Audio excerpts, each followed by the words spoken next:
Let the dawn of a new The day writers, bring I see you. understanding and love. Oh, inside, inside, yeah. Inside, inside. Hello, Kenneth, I see you. I hope you're good. It's good to see you. Happy Monday.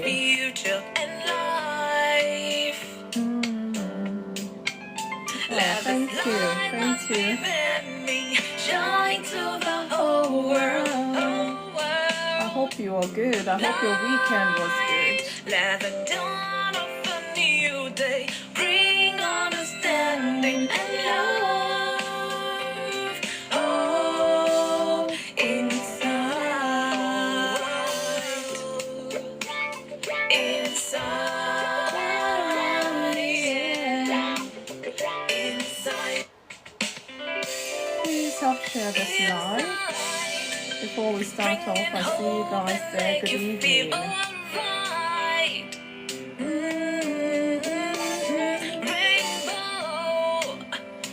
The promise, the future, and life. Yay, free craft property, I see you. Good evening, good evening. I'm just waiting a couple of more minutes and then we'll talk about creativity today. Yes. Oh, thank you so much for sharing free craft. I hope you're good. Laurentia's World, I believe I see you. I hope you are good. Inside. Please help share. Let's keep sharing. Royal Dutch, I see you. Chosen Shavi Olu, good evening. Happy Monday to you. Thank you, Kenneth, for liking the live already. I see you. Please, guys, help share. Help share to your friends. Let them be part of our talk today. Quite an interesting one. 8:13. Thank you for joining. Gracias. Sartina, I see you. Oh, inside. Yes, I hope we are good.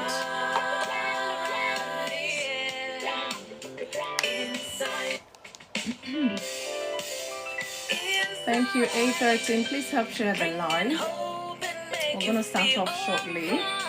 And I really like it when people, hear my talk, at least so that they know the angle at which we're going today, because it's always good so we catch the essence of the topic. And that's why I'll always come with my talk to give us more perspective into the direction, I really appreciate this conversation to go. However, after my talk, I'm going to bring us up to talk more about this topic because it relates to every single human being on Earth.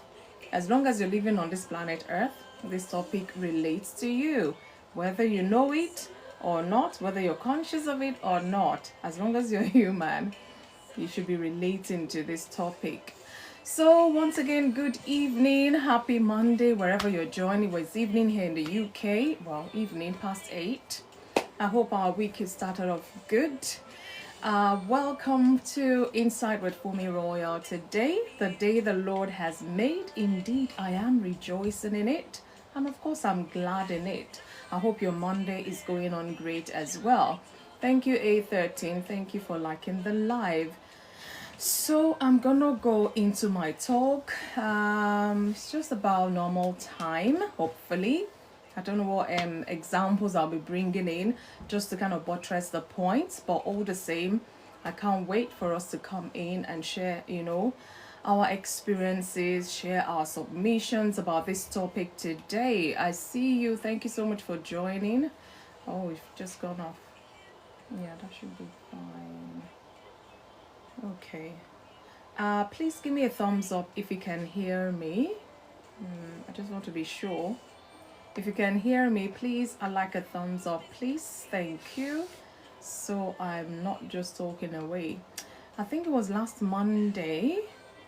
There was something, I don't know. Normally, TikTok will record your live and you can go back and watch the live or repost. But this particular one, it was just like, and I'm all through, and in less than 5 minutes, it just froze. But the voice was still on there, and it was for 3 hours. I always post on my YouTube channel. I just had to post it like that. At least people can still hear the discussion. But it was so funny. So I just want to be sure.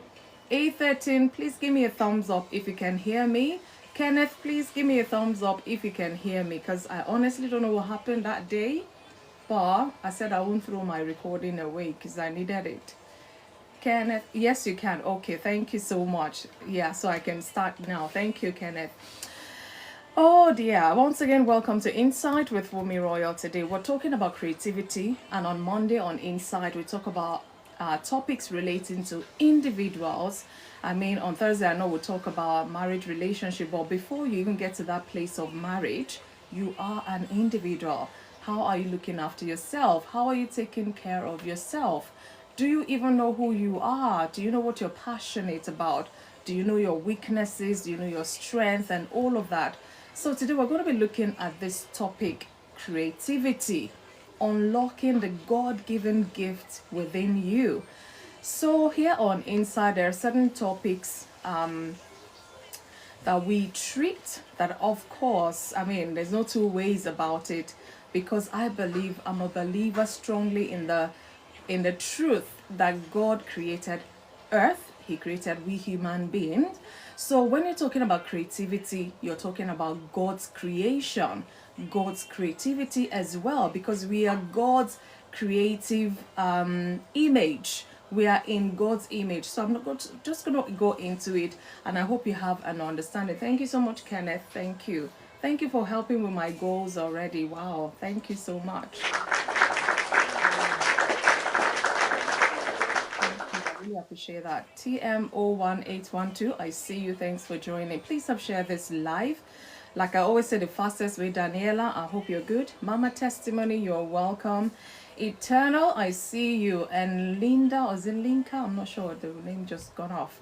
I hope you guys are good. Thanks for joining me here on Inside. So click down on your screen and hold it for about 3 seconds. Some names will pop up, and just click send to all of those names all the way down. Just scroll down. That's the fastest way to get people involved. And once you come in, please help tap, and this TikTok says would help attract other people to this live. So please, let's do that. Thank you so much. So creativity, I gave it a subtitle, Unlocking the God-Given Gift within us, within me, within you. So when you hear the word creativity, really what comes to mind? Let me engage with you, Kenneth, A13, and as many of you that are there. When you hear creativity, what comes to your mind? Please, if you don't mind typing on there. NGs, I see you. I hope you're good. What does creativity mean to you? Let's see even if I have one person to respond, and then I'll carry on. What does creativity, what does it mean to you when you hear the word creativity? Because it means a lot of things to so many people, but that's what we're talking about it here. So we have an understanding, and then we'll check ourselves in terms of creativity. Okay, people are still thinking about it. Okay, but for time, I'll carry on, but hopefully I don't miss your responses. What is creativity to you? So if you're on live right now, please type using the chat. What is creativity to you? So some think of artists painting a masterpiece. When you talk about creativity, yeah, of course it's right. Okay, that's part of it. Others imagine musicians composing songs, or some may think inventors, designing gadgets and things like that. But the truth is, creativity is not limited to the arts and sciences alone. It's a God-given ability, we all possess. All of us possess this gift. It's a gift from God. So creativity is the ability to think, to imagine, and produce something new or better than before. Because I mean, take for example Apple phone, that's the thing that came to mind. Every year they try to bring out a new latest gadget. They've added one or two things, and you see Pro Maxes, iPhone 16, iPhone 13, 14, like that all the way. So they try, and they're very creative, you know, in their crafts. They try to do better by what they did the year before. So this is acts of creativity. So in case you're wondering, oh, I don't make mobile phones, I don't use gadgets. Yes, you have been born as a human, and you have that gift in you as well. It comes with a package. The fact that you're human, it comes with that package. So you may not see yourself as a creative person, but you are really. If you sit down and reflect on it, you find out that you are indeed, because you're made in the image of a creative God. I believe strongly God made us, and he didn't just make us. He says in the beginning God created the heavens and the earth. The Lord, he was creative himself, said the ability to produce or use original and unusual ideas. Thank you, Kenneth. Hope you are good. So in the beginning, if you go read your Bible, Genesis 1:1, God created the heavens and the earth. Lakeite, I see you. Good evening. I hope you're good. So yeah, good evening. I was asking people there, what does creativity means to you? So I know you're just coming in. You can, you know, just let me know in your own words, what does creativity mean to you? Like I said, in the beginning, God created the heavens and the earth. He is a creative God. He spoke the word to being. He created the heavens, the earth, the firmament, the sea, the fish in the sea, the trees, the birds in the air. He was creative. I mean, just imagine that for a second. And now God has created us. Anyway, let me not jump my notes, but at least you understand where I'm coming from. So if you're just joining, you're welcome to Insight. Today we're talking about creativity, and I've just asked us, what does creativity mean to you? Thank you, A13, for the heart me. What does creativity mean to you? Because it means a lot of different things to different people. Okay, so the Bible begins with God creating.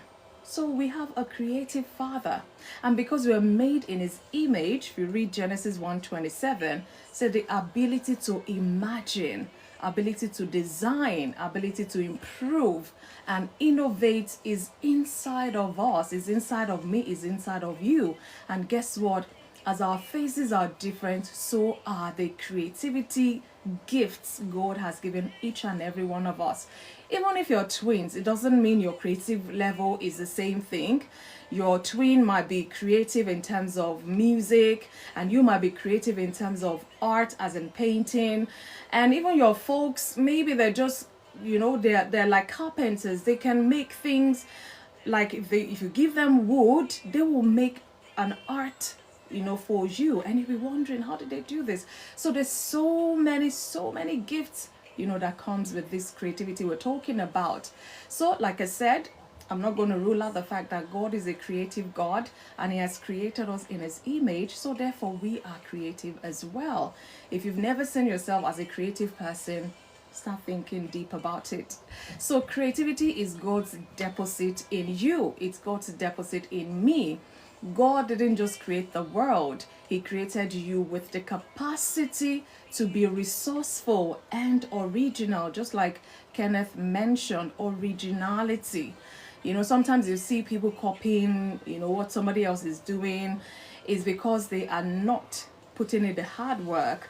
Because in as much as you have mentors, you have people you look up to and things like that, God has given you your own gift, your creativity gift. You just have to look within, and you know, yeah, sometimes two people from two different worlds, their creativeness might be similar, but you find out that there's just something different about the two, no matter how similar they are. So God has given each and every single one their creative gift. So then the Lord God took the man and put him in the Garden of Eden to tend and keep it. If you read Genesis 2:15. So tending and keeping the garden meant Adam had to think. He had to manage. And guess what? Adam had to name all the animals. Imagine all the animals in the world. He had to name each and every single one. A dog, a cat. He found a tiny one. Oh, this must be an ant.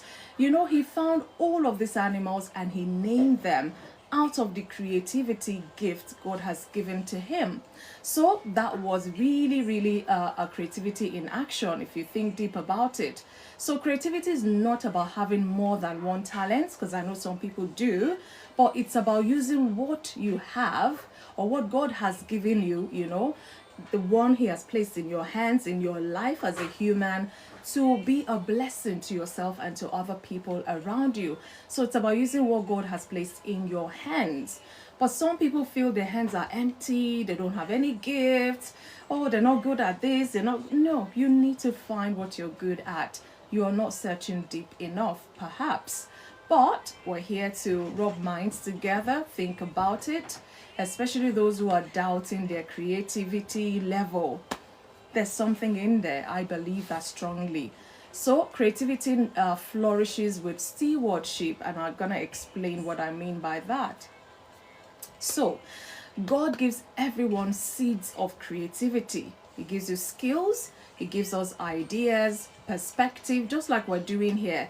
You might feel, oh, we're just here on a talk live with FunmiRoyal or whatever. This is a skill. The fact that I'm sitting here, putting words together, it's a skill. The fact that you're joining and listening, you have the skill in there to listen, because otherwise everybody would have gone away.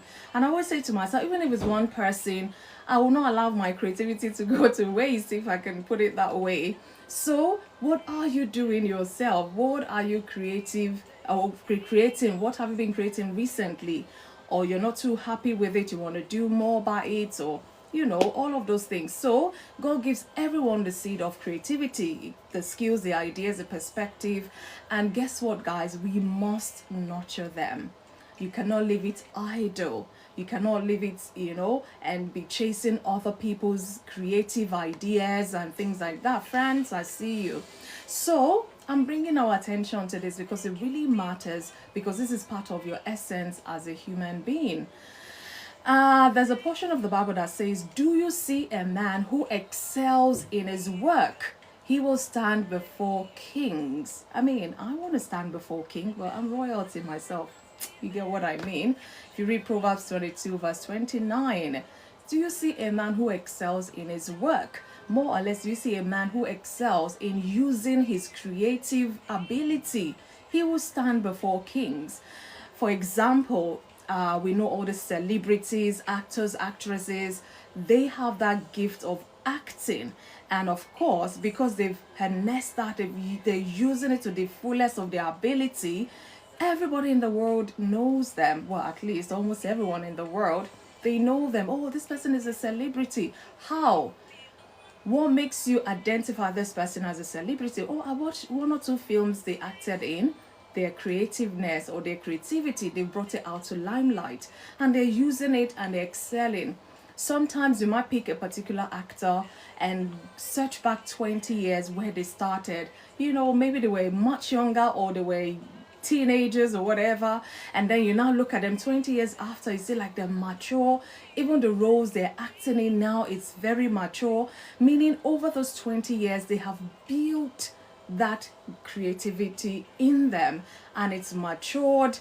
The whole world can see it. They've grown, they've developed, they've even out of that created other things as well. So what are we doing? What are you doing? What am I doing with that creativity gift God has given us? So excellence is the result of refining what you have. Okay, what is your mindset about your creativity side? What is your mindset about it? Because creativity will grow when you practice. You sharpen your skills through repetition. Sometimes you may have to do one thing over and over again until you feel, yes, this is it. This is the finished work. Because sometimes, you're creative, but you create something or you do something and you're not really satisfied with it. It's just to let you know that there's more creativity in there. You have to bring all of it out, and then you see that excellent result at the end of it. So creativity will grow. I'm talking why creativity will grow now. It will grow when you learn, okay? expose yourself to new knowledge and experiences. The fact that I'm gifted at singing now, I'm even telling myself this, I'm gifted at singing, I just sing and all. I can't remember, for the life of me, I cannot remember me going to pay to have a vocal coach. I have never, and I'm telling you this frankly, I've never paid anyone to train me how to sing. And one thing I've noticed over the years, I just love to sing and all of that. Fine, some 20 something odd years ago, my husband and I will release an album and all of that. But thinking back, I just said to myself, wow, I've never had to go and pay for a vocal coach, but I've been in choirs, oh my God, how many churches, I can't even begin to count. And every church I find myself that I'm in the choir, I find that I'm learning. And in the process, I can sing soprano, I can sing alto, I can sing tenor, I can sing, in fact, some tones will come out of me, I don't even know what to call it. Harmony, basically, I can do all of that, and it's over the years. I remember, I'll tell you this one for the fun of it. I'm not sure, I think it was my second pregnancy, because before I was in the choir, before I got pregnant with that pregnancy, maybe it's second or third, I'm not sure now. I would sing alto. I was like, everybody say, oh, Fumi, you're natural alto. And I didn't fault anyone, fine. Before you bring a song, the alto just comes out. And then I had this pregnancy and I gave birth, of course, maternity, Eventually, I went back to the choir. Bam, guess what? I didn't know how to sing alto as such anymore. Maybe the hormonal change, it shook out some other harmony in me. I just found me singing, is it tenor or soprano? One of them too. And I'm like, and then they were singing, so for me, oh, you can sing alto for us. And every time I open my mouth, I say, why are you singing? I think it was tenor. And even me, I'm like, hey, what's going on here? I struggled with it. You know what? The choir master at that church just pushed me. So go and meet tenor, just go. And I was the only one in the midst of the guys, you can imagine. And afterwards, years later, from one church to another, one group singing or whatever, I just found out I always hated soprano. I'm like, Kilode, what is it, But all of a sudden, I'm in the group. They say, okay, everybody sing. And I'm singing soprano. I said, what on earth is going on here?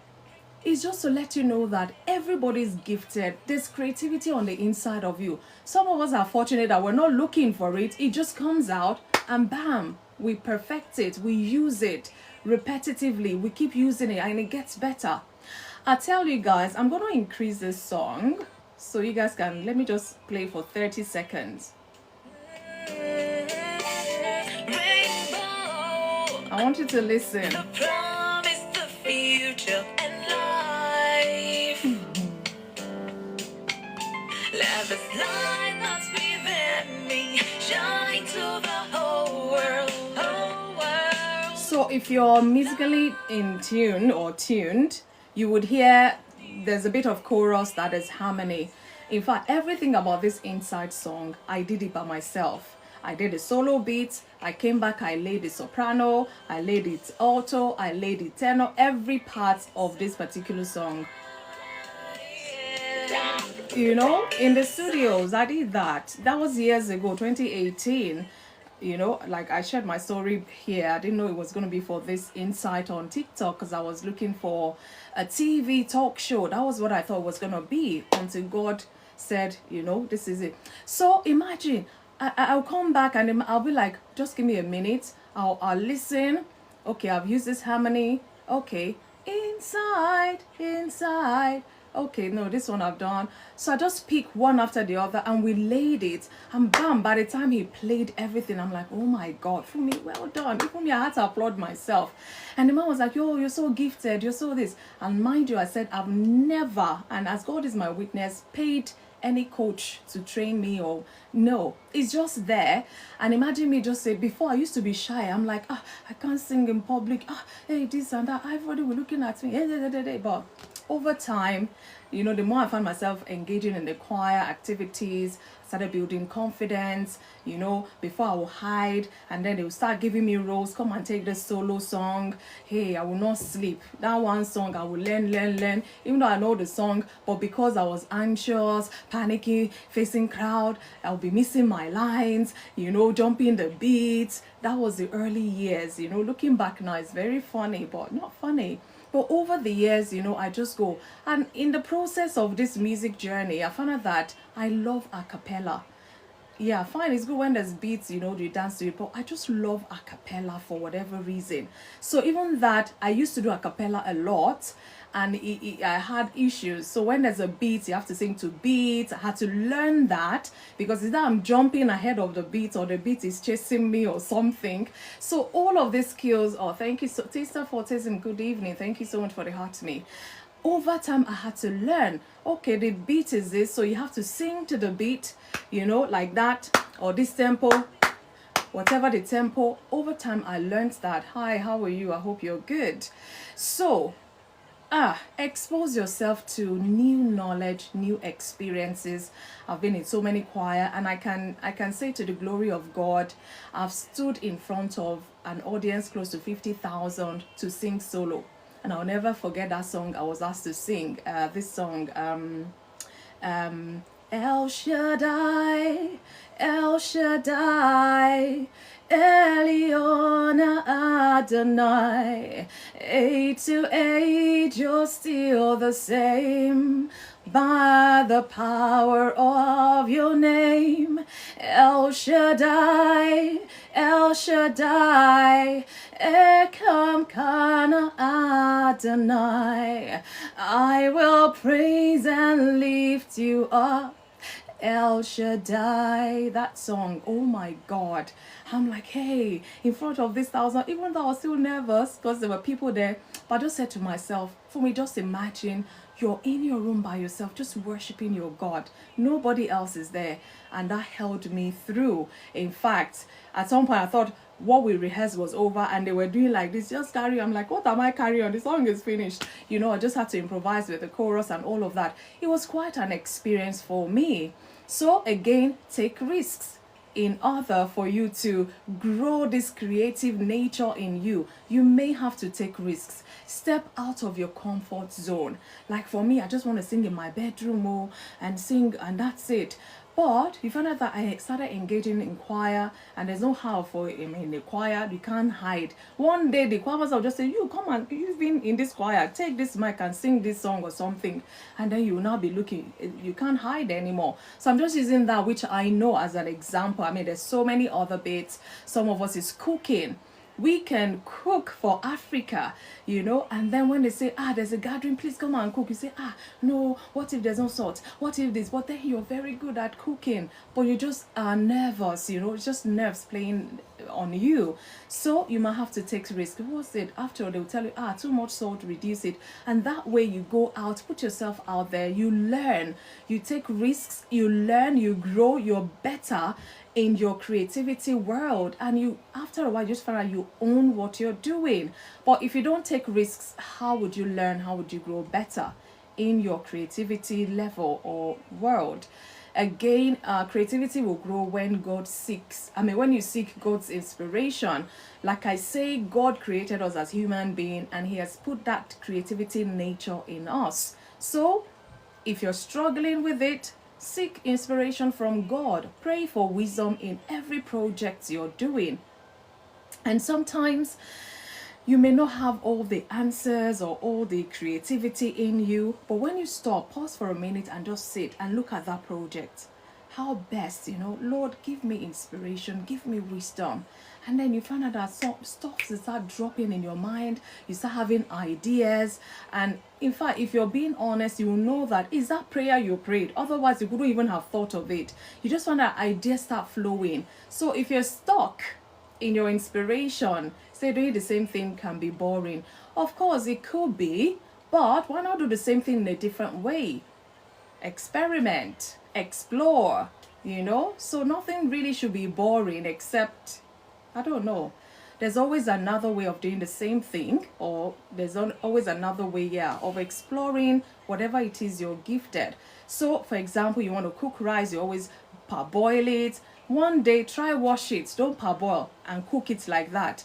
You find out that even you're uncomfortable, you're feeling somehow funny. But you find out that, it's probably cooked faster. And of course, the starch too, you washed it out. So that's another way to parboil rice. Some people will do different styles. It's just to cook this rice, as long as we can eat it when you're done.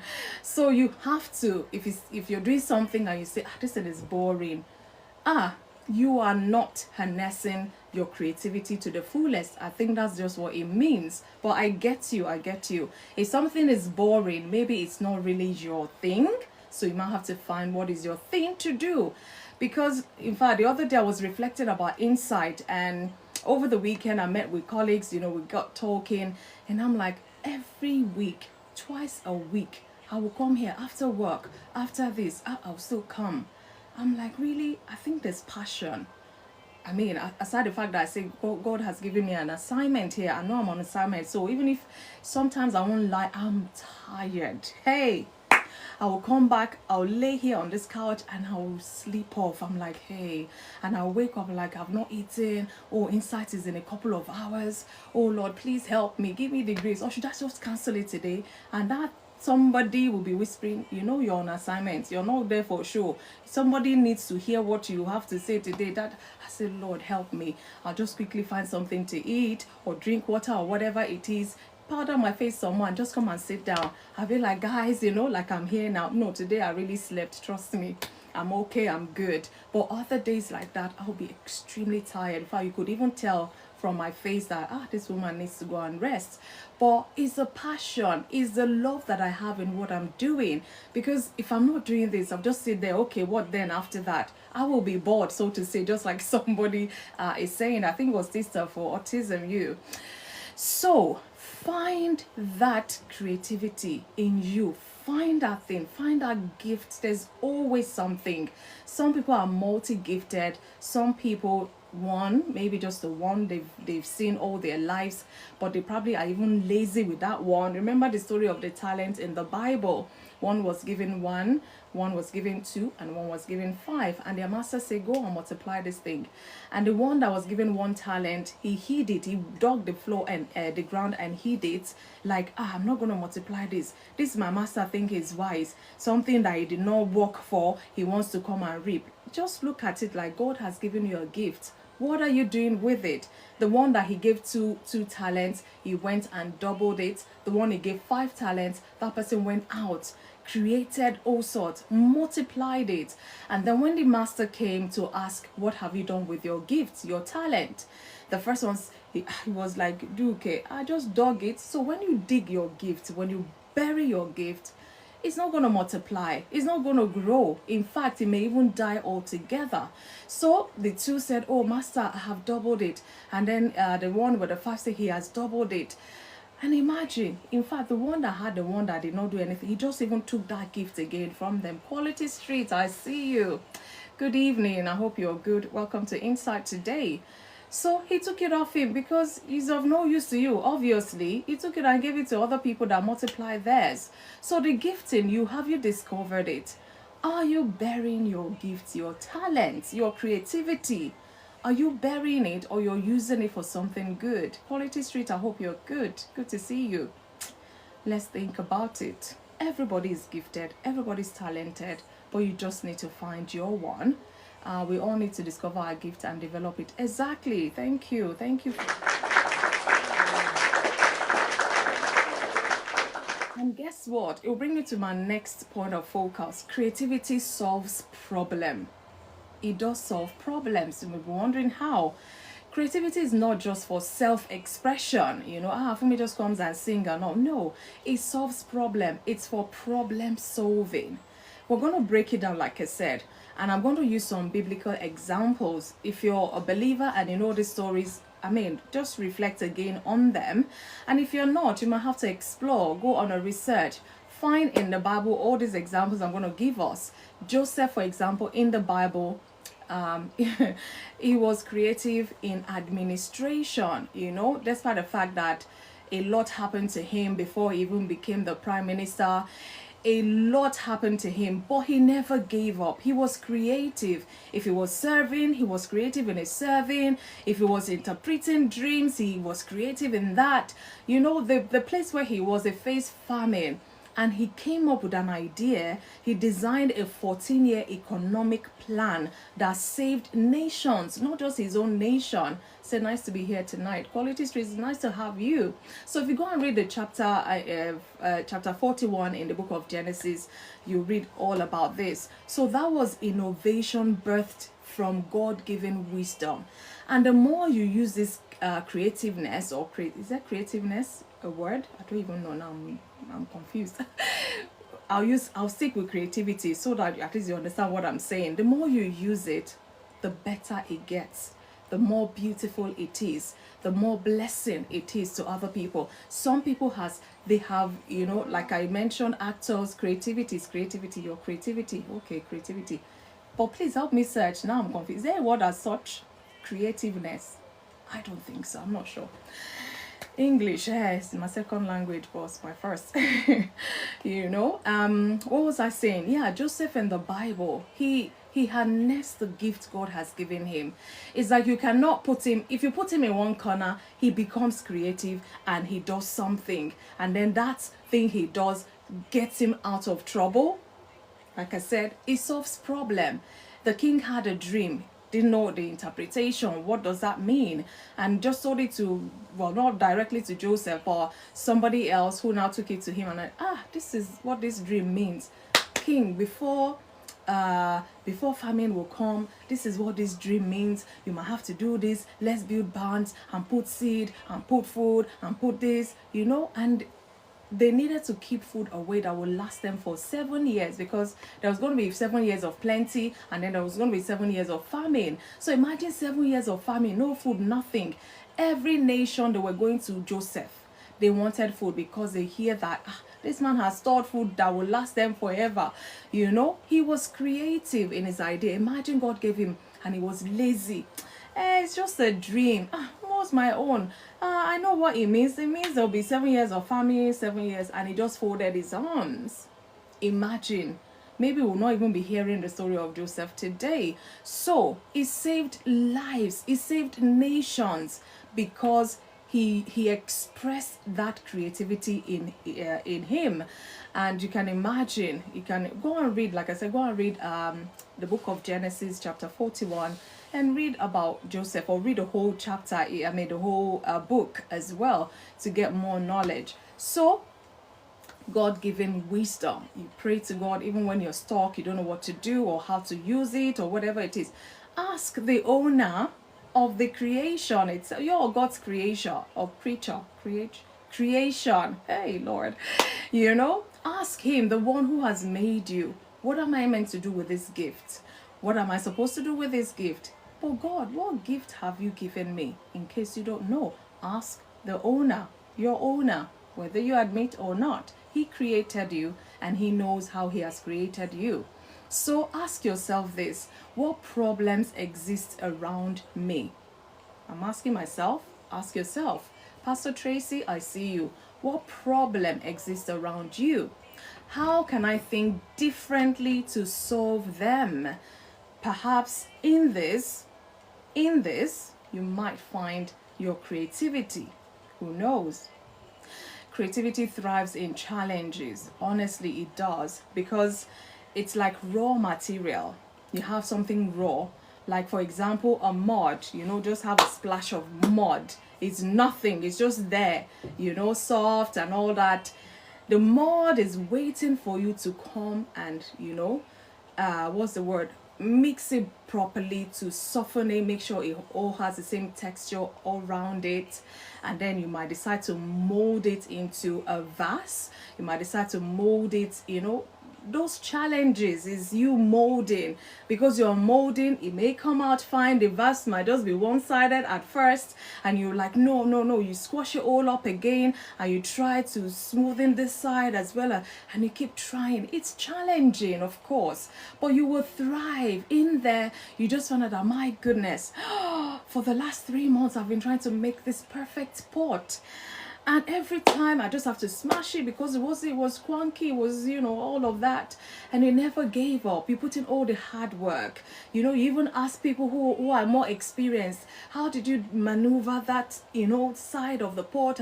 And they're like, oh, you just bend your hand straight, and then you go, oh, I got it. And then you go, you bend your hand, the thing cuts into two. Be like, oh goodness.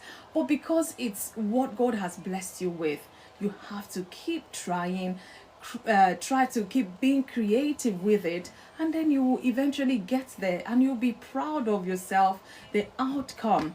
I remembered when we recorded the first, well, the album we did.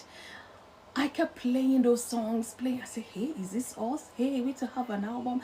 It was just like, it was kind of weird, but in a good way. Because sometimes you see other people launching theirs. Not that you're competing. So no, we don't do that. You just wonder, should you even do this? Can you do this? We can. And then, do we have the confidence to do it? Go to the studio and record and all of that? What if they say, the song is not good? What if they don't? You'll be thinking of all of these things, So sometimes it boils out that you have the gift, you have the talent, but you're scared to even use it. Are you in a group?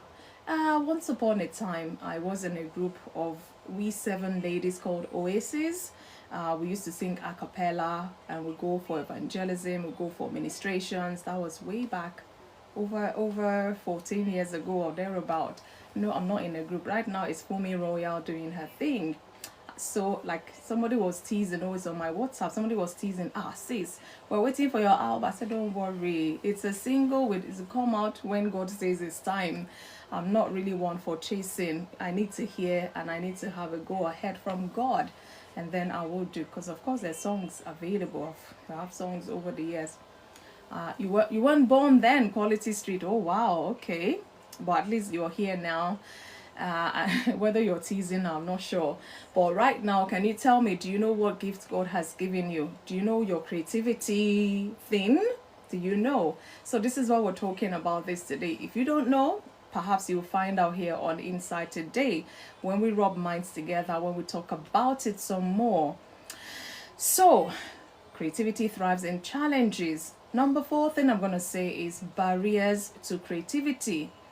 Yes, I've been saying it in and out, but I'm gonna, go on it now. Many people don't develop their creativity because I'm gonna mention the reasons why. So if you fall into that category, like I always say, we talk here so we can go back and reflect and do the needful so that we can feel fulfilled. Angie's Foodie, I see you. Good evening. Please help share this live to your followers, your friends. Let them be part of our talk today. So, barriers to creativity. The first one is fear of failure. Fear of failure, worrying your ideas won't work. Sometimes I say, hey, if I go and stand and if I sing off key, if I sing low key, they say just go and sing. At least if you sing off key, you will hear yourself. The next time you will try not to sing off key or whatever it is. Of course, some people say, it's not easy, or how can you sing like that? Some people wish they can sing. They really want to sing. Some people, they've convinced themselves that singing is their thing. And everybody around them will say, find something else, this is not for you. But because they just want that. So anyway, maybe I'm jumping my points now. But fear of failure, some people are worried. Hey, what if my idea doesn't sell? What if somebody else has done that before? What if not? Why not you? So why are you even afraid of something you have not even tried? Say barriers such as glass ceiling. Yeah, see, Quality Street. Yeah, don't worry. I'm going to bring you up so you explain that some more, because I might not do justice to it. So, why are you so worried? Start from somewhere. Make mistakes. Rise again. Try again. Make more mistakes. You will only get better at what you work at. If you just keep it and push it aside, how can it be better? Because it's just hidden away. So, be mindful that this is not a barrier you are struggling with. Try it out and see. I've heard, if you go on YouTube and try, mockery songs or whatever, some people, they go to studio, they even have money, they will do everything, video and all. And then when you press play, you say, but this is a better go and look for work. This is not their calling at all. Fear of the unknown. Yeah, of course. fear of failure, fear of the unknown. I remember the first time I had to face a crowd. It was in my local church back in Nigeria then. Me and my husband were in the youth fellowship, and we're doing our youth day. And he said, "Oh, you sing on the youth." I said, "No, let me just do usher or something." I said, "No." He said, "No." And then we sat down, we composed a song. And I can't remember the theme, but it has to do with the theme of the youth program. And then we composed, we rehearsed. I said, "Hey, this song we just composed, I'm going to sing to the youth." The youth were coming from all headquarters or everywhere. I said, "We'll not go and disgrace the youth of," I think it was Full Square Bagada then, I remember. And I'm like, "Hey, I've never faced a crowd. Hey, my heart was beating so fast." I said, "But you can do it alone now. After you know the songs as much as I know it." He was encouraging me like, "No, you have to do it. There's a male version, there's a female part." That I said, "Lord, I'm scared." I said, "Just breathe. Breathe." We have over rehearsed. So it wasn't like, but then, when your nerves catches up with you, you will forget lines, even the lines you'll be singing every single day and things like that. And then we got on stage. My heart, in fact, if I put the mic on my heart, you'll be hearing boom, boom, boom, boom, boom, boom. I was so nervous. I was so scared, and then we started.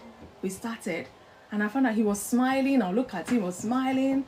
And I'm like, "Oh, wow, he helped my confidence level, I won't lie." Maybe but for him, I don't know how I would have scaled through. And, we sang. And then the one that really shook me, everybody now stood up and clapping. I said, "No, it can't be for us. That song that I just murdered, that song that, no confidence whatsoever, nothing back then." That was, gosh, how many years ago? But with time, I was now the one that would tell choir master, when he says, "Oh, who can take this song? Who wants to do this song?" I say, "I'll try, let me try." Once upon a time, they will give me mark. I say, "No, don't worry, I'm good with backup." Or I just, but over time, I had to let go of my fears and, face it. And that's over time I have learned, I have grown. I'm not there yet, but, it's not where I was before either. So another barrier is comparison. Let's be mindful of this. God created billions of us. And guess what? Each person with his own creativity. So, stop comparing yourself. Thinking you're not as talented as others. It is not a competition. Of course, the world has turned it to be a competition. But if you're wise, there is no way. Even, I'll tell you a joke. I think it was a couple of years ago. One of my friends, we worked together in a radio TV house back in the day. He sent me a voiceover with like an advert for some woman's program show or something. And he said, "You didn't tell me you did this work. I was the one that organized that." I said, "Which work?"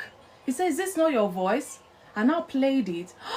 I said, "Oh my God, this person sounded like me." But obviously it wasn't me because I hadn't done voiceover in ages. I said, "My God." So you still even remember what I sounded like. Say, we can't miss that Candy girl, because this called me then. Say, we can't miss that voice. Even me, I played and played over and over again. I said, goodness me. If I had not known, I would have said, when did I do this voiceover that I didn't know? So they may be similar, but then when I listen and listen, I say, no, I wouldn't say this, I wouldn't say that, I wouldn't pronounce soft this, or I wouldn't say that. No matter how much it looks alike, it's still going to be different if you look deeply. So stop comparing yourself to other people. If I come on stage and I sing, whether I make mistake, I don't make, it is me using my creativity, using my creative gift God has given me. No other person can sing the way I will sing. There's some songs that find it easily resonates with you. When you sing it, people almost think you're the one that composed the song or wrote it now. But you find out that when it's your own personally written song, there's a way it sits with you. There's a way you will sing it. Fine, other people, they may have maybe nicer voices as we tend to compete. Oh, they have more beautiful voices. It doesn't bug me. It's the one God has given me that I'm going to use. I can't go and borrow somebody else's. So you need to find confidence in yourself and stop comparing yourself to some people. They can sing, but because they don't have confidence, they feel they're not adequate.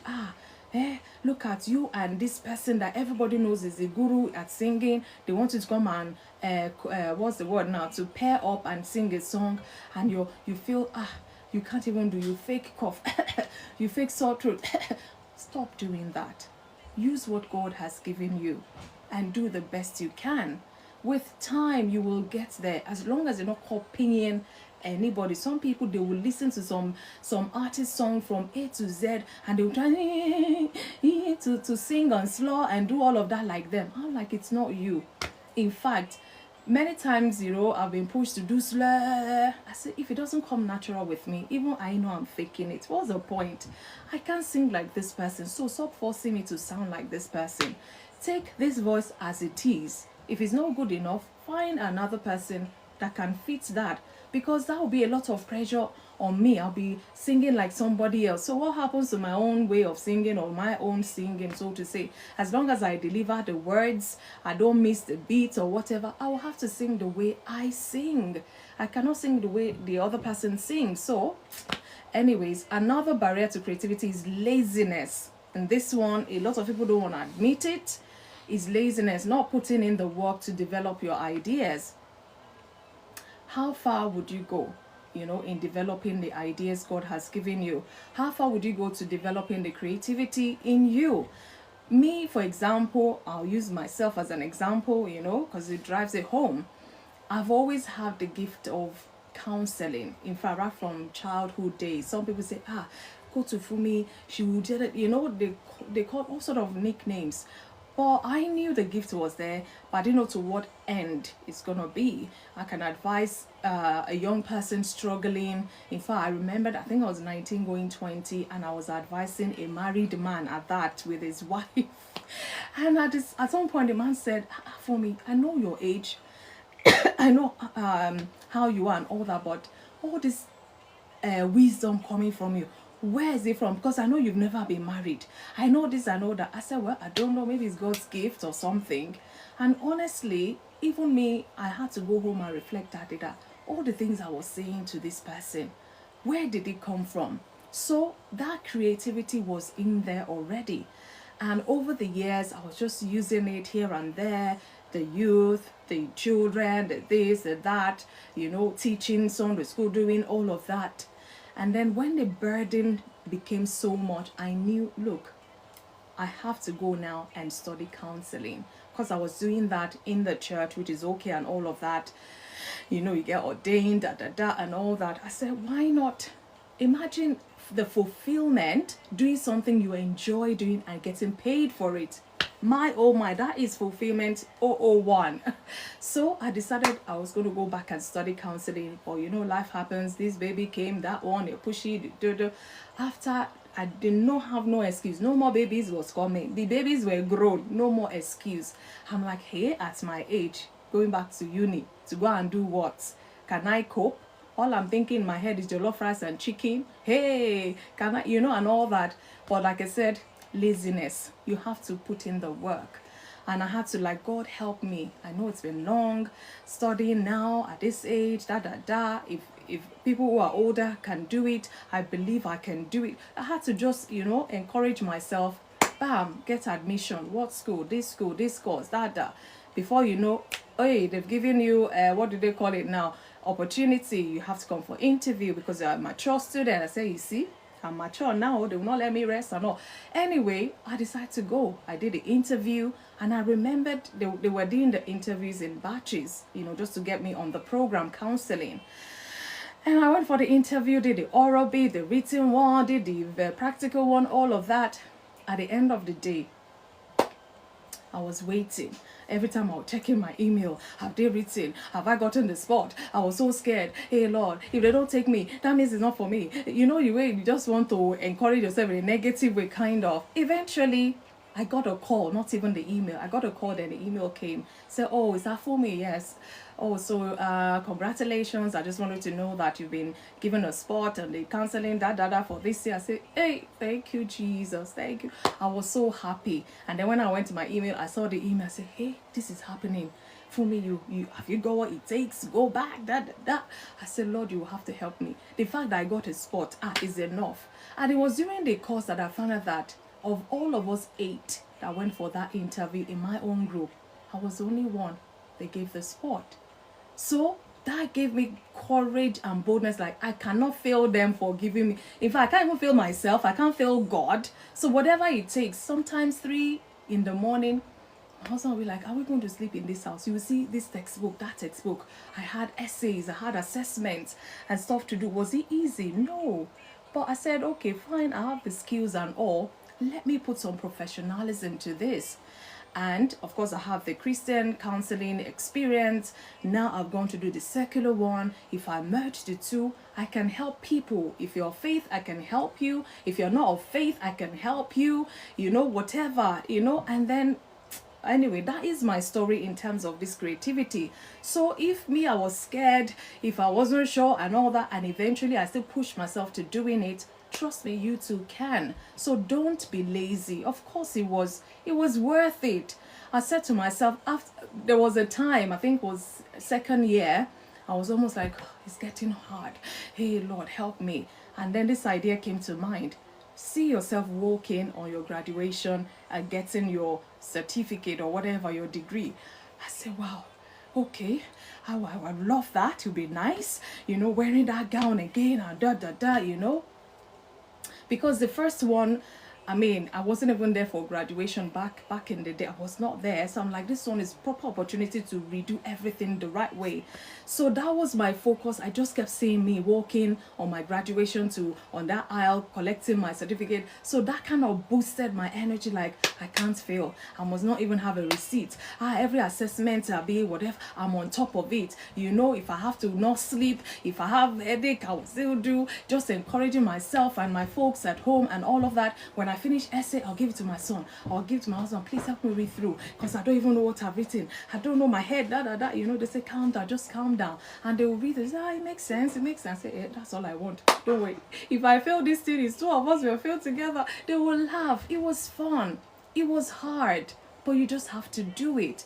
And now I can tell you, I'm a qualified counselor by the grace of God, and I'm doing what I love to do. So do not be lazy. That's a barrier to creativity. And another one is rigid thinking. Sometimes you think too hard, refusing to see new possibilities even. You have to be mindful, in as much as, you know, you have the raw material, like I said, what can you turn that into? That raw creativity in you, what can you turn it into? So don't be read that, I just must hold on to it. Oh, no, this and that. I can't afford to. Somebody will copy me. No, let it be. Stop being rigid in your thinking. See new opportunities. See where you can be fruitful. See where you can be a blessing with that creativity in you. It's not meant for you alone, by the ways. And that's why I love the way God just created things. In as much as you may be able to stand on your own, but he did it in such a way that you will need to bless other people, and other people need to bless you. Good evening, hostess, honorable. Oh, Leslie, good evening. How are you? I hope your bags are packed. So I'll read this portion of the Bible, maybe to help us. 2 Timothy 1:7. It says, for God has not given us a spirit of fear, but of power, of love, and of a sound mind. Let us engage ourselves positively in terms of our creativity level. So God gave us a sound mind, capable of fresh ideas, fresh innovations. So don't bury it. Do not bury it. So don't be an exam snitch like Auntie Gemi. Focus on your lane. Well, what inside I see you. You're making me laugh there now. So, let's see, it's gone. Another side I'm going to look, I'm rounding up shortly. Creativity requires courage. I mean, I've said it on and on here, you know, when I started. It requires courage. At the start, you may not have that courage or the right amount of courage, so to say. But every creative step requires faith. You have to have faith in your gift. You have to have faith in your creativity. Hey, I'm Miss True from the Nile region. Okay, nice to meet you, Miss True. I hope you are good. Is it evening, morning, afternoon where you are? Please let us know. So, creativity requires courage. Like I say, you have to believe in yourself. Say, how can we identify our individual talent? Go on Amazon, Kindle, and search for the book, Your Passion, Your Purpose. Quality Street. If you don't take me up on that offer, that's the best way I can answer you right now. There's a book on that. It's 11 p.m. So you're 2 hours ahead of us. Oh, thank you so much.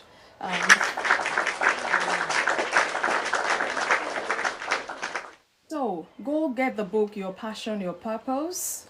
And then that book would help you by Fumi Ajayi-Daniels. Go find that. It's a Kindle edition for those who don't like hard copy these days. Your Passion, Your Purpose, yes, by Fumi Ajayi-Daniels. Go get it, because I remembered after my own struggle and understanding, because I would ask questions, and the revelations that I got, I shared on Inside before, of a doctor. He's a doctor, a professional doctor, who loves making balloons, setting up events, theme events and stuff. But he felt, if he now tells his wife, I want to quit being a doctor, I'm passionate about these things. When people say it's their occasion, I want to beautify the hall. I want to get into their mind. What do they have for the day? He wants to play with colors. And I didn't know. This man read my book, and I went for a friend's 40th at that particular time. And he came to me to say, hello, are you Fumi Ajayi-Daniels? I said, yes. I've never met this person before. He said, oh, I read your book. I said, oh, wow. I didn't even realize. I said, I read your book, Your Passion, Your Purpose. I said, oh. He said, this hall, how do you see it? I said, oh, it's so beautiful. The event people really tried. It's so lovely. He said, guess what? I did it. I said, and guess what? I'm a doctor. I said, okay, now I'm lost. So he shared his testimony. He shared his experience. He said, I found courage when I read your book. And I'm not just saying this to, sell myself. No, this is a real life testimony, which I never thought. I just obeyed, do the thing. The gift, the creativity was write the book. I've given you experience, knowledge, what it takes to write the book. And I wrote the book and I put it out there. That's my own. And here is somebody I never met before, a doctor at that. I'm like, who born me? I just wrote the book. Well, if people buy me, I've just obeyed and all. But that for me was a highlight of my sales. That was the sale I needed, honestly. And he shared his testimony, how he, and it was afraid at first, what will people say? A whole doctor doing an event or whatever it is. Say he's so passionate that you could tell. I had to look at the room round again. In fact, I was almost doubting that could it be this man is standing in front of me that did all this. But you see, you never can tell. Because I know there's a whole lot to our upbringing and all. Our parents have ambitions for us. They will have goals for you. At some point, you might just try to fulfill their goal for you. But as an adult, exactly, yeah, that is a Quality Street. That's the one. As an adult, you can change your mind. Follow your true self. Follow your gift. Follow your passion. There's no parents there telling you, sit here, do this. You're not a full-blown adult. Better late than never. Because you don't want to be buried with that gift without using it to bless yourself or bless people around you. That is not why God gave you that gift, to come to earth. No. So you really need to find it. So the best place is where I've told you, Quality Street, to get that answer. Hopefully it will help you as well. So, every creative step requires faith. Like, you have to believe yourself. You have to believe in yourself. Because others may not applaud you. Others may not say, well done, go FunmiRoyal. No, you have to believe in yourself. It's not a day's journey. And that's why we were growing, God helping us, And I give us example.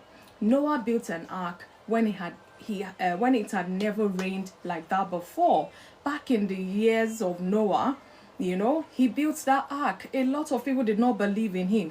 Rain, what kind of a rain will come, on the surface of the earth and wipe the whole earth, Said, yeah, build the ark. He got a measurement. He was building.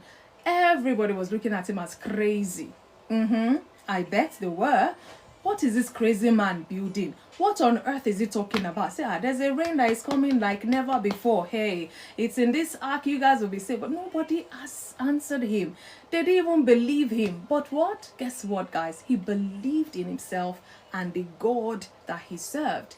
Every measurement God gave him, he was putting it down, and he was building the ark. He was getting all the woods. He was getting the windows. He was getting everything. Everybody looking at this madman. What is he doing? But at the end of the day, we know how the story ended.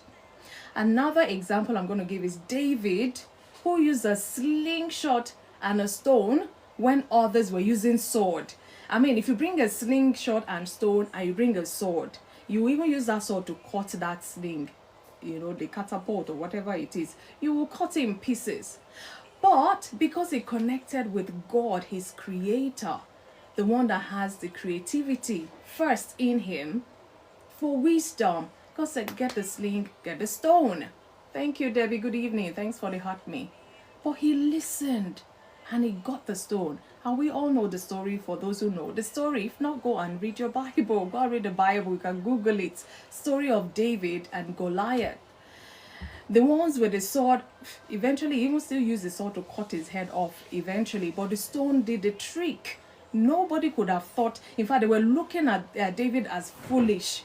We were holding swords. We're not even able to kill this person. You're bringing sling and stone. For what? That is creativity. And God made them look foolish. They were carrying sword. He made them to look foolish. And David, brought Goliath down with that one stone, just right there in the forehead. May God give us wisdom to use our creativity the way he would have us use it. So, creativity requires courage. And another example, the biggest, greatest example, is our Lord Jesus. Jesus taught parables in ways no rabbi had done before, because they were asking, what manner of teaching are you teaching?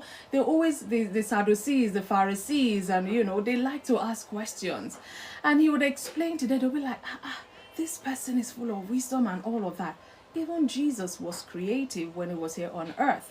So creativity often looks risky. People may not believe in your creativity. They might not support you. They might not even understand it. But guess what? It's what God has placed on the inside of you. So you don't need a man to validate you as such. But we all know the world, it really doesn't work like that. If they don't validate you, they will not purchase you. They will not chase after you and all of that. Everything is finance these days. God helping us. Let me not digress too much. So it is risky at first, but know that it bears fruit when it's rooted in God's wisdom. Some people have this gift, they don't know what to do with it. And I tell you one, I think might be in your passion, your purpose, Quality Street, if you're still there. God gave me an analogy of two women. I'll share this because it's creativity. Two women who found their passion working with children. That's why I say sometimes it may be similar but different still. So this analogy I got, thank God for the Holy Spirit. Even I was blown. I'm like, wow, so to let people understand. So the woman A, for clarity purpose, there's woman A and there's woman B. So woman A works with children, woman B works with children. But God's gifting for both of them is different, though they're both working with children. So the first one, God gave her a burden. When you see a child hungry, make sure you feed them. Feed them, okay? Any child you see that is hungry, go and feed that child. And she was doing that diligently, and God was blessing her. People will come and say, oh, is that what you're doing? I'll give you some money to support you. And she was even being blessed. She wasn't poor. She was okay. In fact, if people didn't give her money, she was okay, because God was bringing blessings to make sure that she has enough to feed the children. Woman B, on the other hand, God said, the gift I have given you is to clothe the children.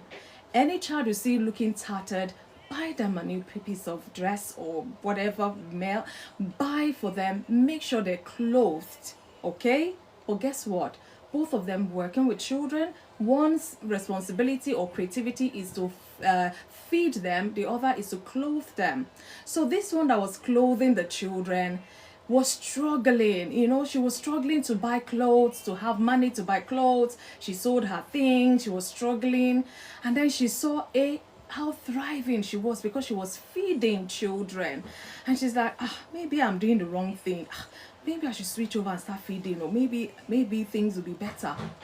And then because she was not patient enough, And because she was comparing herself, remember we talked about comparison, she decided not to clothe the children anymore. She decided to go and be getting food to feed the children. And things even went worse. She was struggling extremely hard until when she couldn't struggle no more. She was trying to copy Mrs. Woman A. And then she went to God like, God, you have given me this to work with the children. He said, but then I showed you what to do. I said, clothe the children. That's the gift that I've given you. He said, but I was struggling. I said, because I was preparing people to come to your aid. You didn't have that patience. You started comparing yourself. You went the other way. Was it any better? No. Go back to what I asked you to do. And she repented and she went back, started, the few money she had, started buying clothes, okay? Before you know, this person from a designer boutique came and said, what are you doing? I love the fact that you're doing this. From today, I'll be supplying you clothes. And that was it. She started booming in her creativity and she forgot all about woman A. She was not even comparing herself anymore because she stayed with the true gifting, the true talent God has given her. Some of us are like that. Some of us are like that. Stop already, because you will struggle when you're doing what you have not been created to do. When you're using your creativity in the wrong direction, you will feel frustration. And let me tell you, sometimes when you're even frustrated, God is trying to squeeze certain things out, that if you're still in the right track with God in terms of your creativity. Because some people struggle either because they're doing the wrong thing, or you're struggling because God wants to squeeze the best product out of you. That's why you need to be in tune with God. What is He saying? And sometimes when God sees you're even struggling, I'm telling you from my own experience, He'll tell you, leave that thing for now, do this. And you'll be like, you've never thought of this before. And He'll bring opportunities for you to doing that. It's just for you to rest, because He's working things out on the other side. And then after a while, some people, it could be a couple of years or more, He'll now say, remember that first love? Let's go back to it. And this is how God works. He's worked with me like that. So I'm not talking fables or stories. This is my experience of this thing I'm talking about. Creativity. And guess what? I'm not even there yet. I remembered one time I had a deep time out, and they're saying there's some gifts in you. You do not even know is in there, but with time you will see them. I'm like, wow, even me, I'm excited. So do not make that mistake of checking out before you start, getting recognition, or before you start paying off. You really have to know the passion God has got on the inside of you, and not just knowing it, what to do with it, so that you don't keep struggling as an individual. I'll say this again. Creativity often looks risky or strange at first, but it bears fruit when it is rooted in God's wisdom.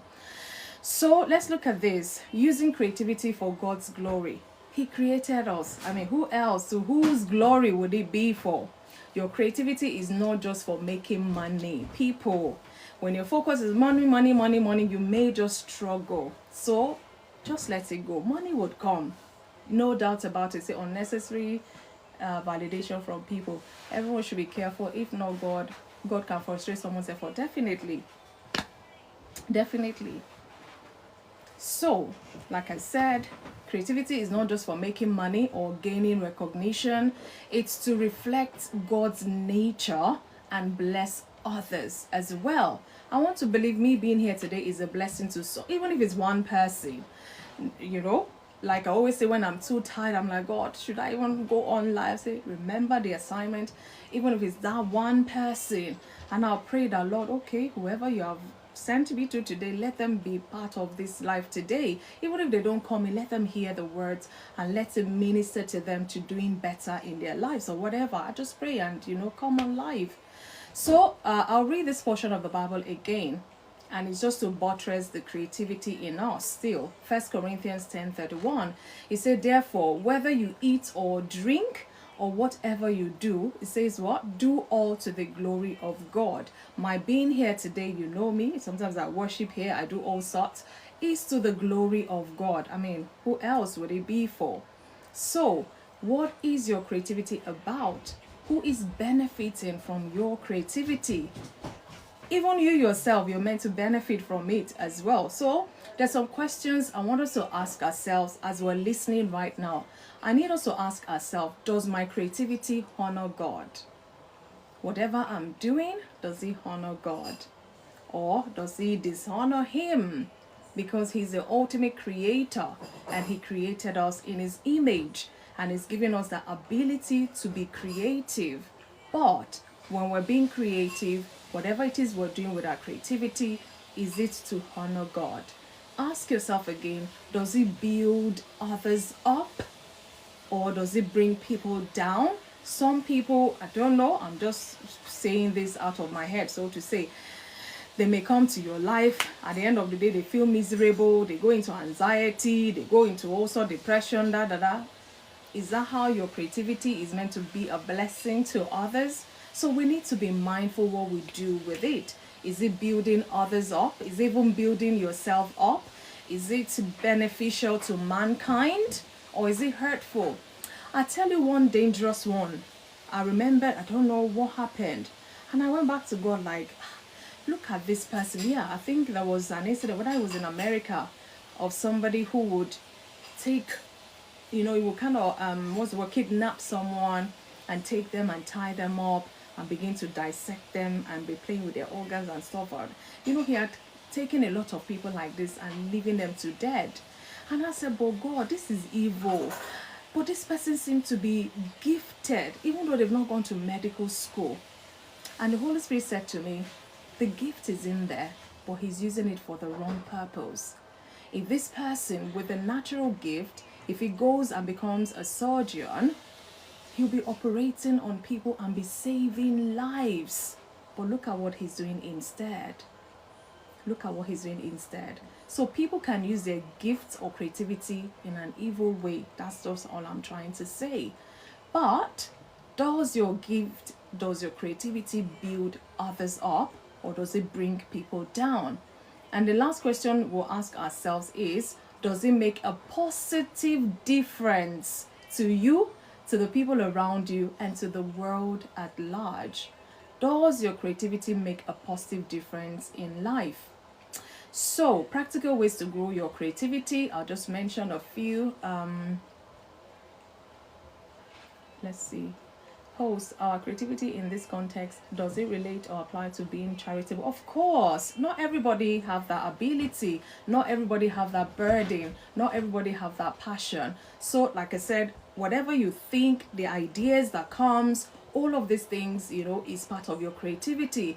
And when you do your charitable events or whatever, you will have some ideas. Okay, let's do maybe a getaway for some people because they've contributed to the society. You're going to award them. You come up with all sort of creative ideas. It's part of being creative. Exactly. So I don't know if that answers you, but it's part of being creative. Let me know if that answers you, or you can rephrase it. We'll try another way. So let's look at practical ways to grow our creativity. Debbie, I see you. Good evening. Please, oh wow, help tap. Share this live to your friends, because these are aspects of our lives that sometimes we really don't pay too much attention to. And I can always say, God gave me all these topics for a reason. And as I'm telling you, next Monday, I don't know what is there. I have to go and consult that book because it's giving me for the rest of the year. So every time I go there, I'm like, why this topic, Lord? But anyway, I will treat it, try to dissect it as much as I can. Giving to charity, it is creativity as well. It's part of being creative. See? You thought of it, you want to give, that's being creative. That's being creative in your ideas, and then you now put action to it. That is part of creativity. Bring it on, Quality Street. I'm not here by myself, you know that. So, the first practical way to grow your creativity, pray for ideas. Quality Street, pray for ideas. And when God speaks to you, God has showed you what he wants you to do. Don't go and be confirming from human beings. Should I do this? Should I not do that? No. You're going to other human beings. I need to do this. I need your help in this way. That should be it. Because sometimes some of us, God has given us the template. We'll now be carrying it for validation. What if people don't validate it? So does that God is not a liar. He's not a man that he should lie. So you best know the God you're talking to. So pray for ideas. God still gives divine inspiration. And I remember I shared here, this song that I play here inside, I told you it was in 2018 September. I'll never forget. I went to the studios to put the song together and all, and I was like, I know God want me to do this. Sometimes you have to go back and get detailed information from God. And in me, I saw a talk show, like, I even created a Facebook, but it was private. I didn't put it out. I'd started getting my wardrobe ready. I told the man what kind of background I want for the studio, this and that. Putting effort. Bam, we finished the song. Inside, bringing hope and make you feel alright. I don't know, we composed that song. Well, I composed that song right there in the studio, because I'm like, I want something to, the song to reflect what we'll be doing on the show. And then September, I finished the song, and I got the song. So I started thinking the background. We were looking for pictures and stuff, because I know what I saw in my head. And all of a sudden, while I was praying for ideas, Father, I want to get this right and all of that, he said, put it aside. I'm like, no, maybe I didn't hear. He said, put it aside. It's not yet time. I'm like, after all this effort, going to the studio, doing this, doing that, God said, put it aside. It's not yet time. And I heard that clearly. And not to dilly-dally with God, you are better obey. If not, you'll be wasting your time. I would have wasted time, energy, money. I'll just say I was struggling. So I put it aside. September 2018. And I think it was after that I started doing worship with FunmiRoyal. The idea came when COVID. Yeah, so that was COVID. Yeah, COVID came and people were locked in. I was still going to work because I had my own work. I had to go outside the house, And one Sunday, I spoke with some people, some church friends and all, and everybody was kind of tired. They're lamenting, this and that. And I'm like, people, I better be grateful. Me that I still go out to work and go with the mask and all of that. Hey, if I fall ill, that, And then I'm like, people's like, everybody's so heavy at home. And I was just playing about my video on my phone. I just sat down. I said, what can I do to even encourage somebody out there? I said, what's that song again? This song, I always mix these two songs. Is sometimes in our lives we all have pains, we all have sorrow, but if we are wise, we know that there's always tomorrow. Lean on me. So I sang the song. Very raw background, very raw everything. And I just put it up there. I'm like, well, to everyone struggling out there, no, you're not alone. You can lean on me, just playing about with things. I just put it, lean on me word inside. And I just put there on Facebook then. And I saw this likes, people commenting, we need that. I said, wow, okay. So I did another one. I went to, you don't have to worry and don't you be afraid. Joy comes in the morning. Those are my kind of song. Troubles, they don't last. Always I sang that. I put it out there. I found out it was gaining a bit of audience. I'm like, so people are connecting with this.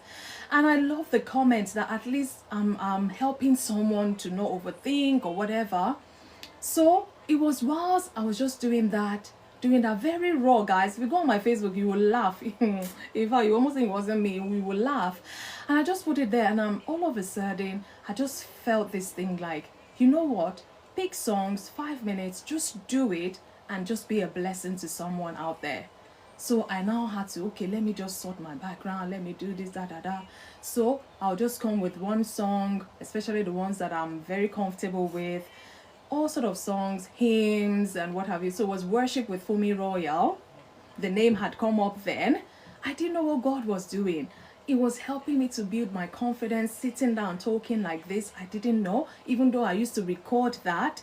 And at some point, I couldn't, because I always put my videos out on a Sunday, but on Sunday I'll be in church. So I now said, I wasn't going live. I wasn't doing it live. I just thought of it. So I can't go live. But I want, not that make believe, or how do I put it? I say, okay, I'll do the presentation such that when I post it, people will think it's live. They will almost think it's live, so that they know I know what they're going through, kind of a thing. Because it was a burden on me at the time. So I will sit and say, I say, happy Sunday. It could be a Thursday afternoon that I was in the recording, because I dress up and do everything. I'm like, happy Sunday to you, the 5th Sunday in the month of da da da, you know, God is there. And I go into my song, you don't have to worry, and you know, just sing whatever the song. I was looking for instrumentals, you know, just packaging things and doing stuff, editing it and putting it out there. Goodness me, guys, I was being creative with that. But I didn't know God was strengthening my muscle in terms of presentation, in terms of editing, in terms of this that I'm doing right now. And then after 2 years of doing that diligently, I just found out that I was struggling. When I sit, I'm like, I do prepare songs. It was like, what other song again have I done? Have I not? You know, I went into hymns, I went into African choruses. I just noticed that I started struggling bringing the songs. Even when I pick a song and learn, I try to sing, there was just something. So at that time, I know when I'm struggling to pause. I don't know, I'm taking time today, but hopefully it's helping someone.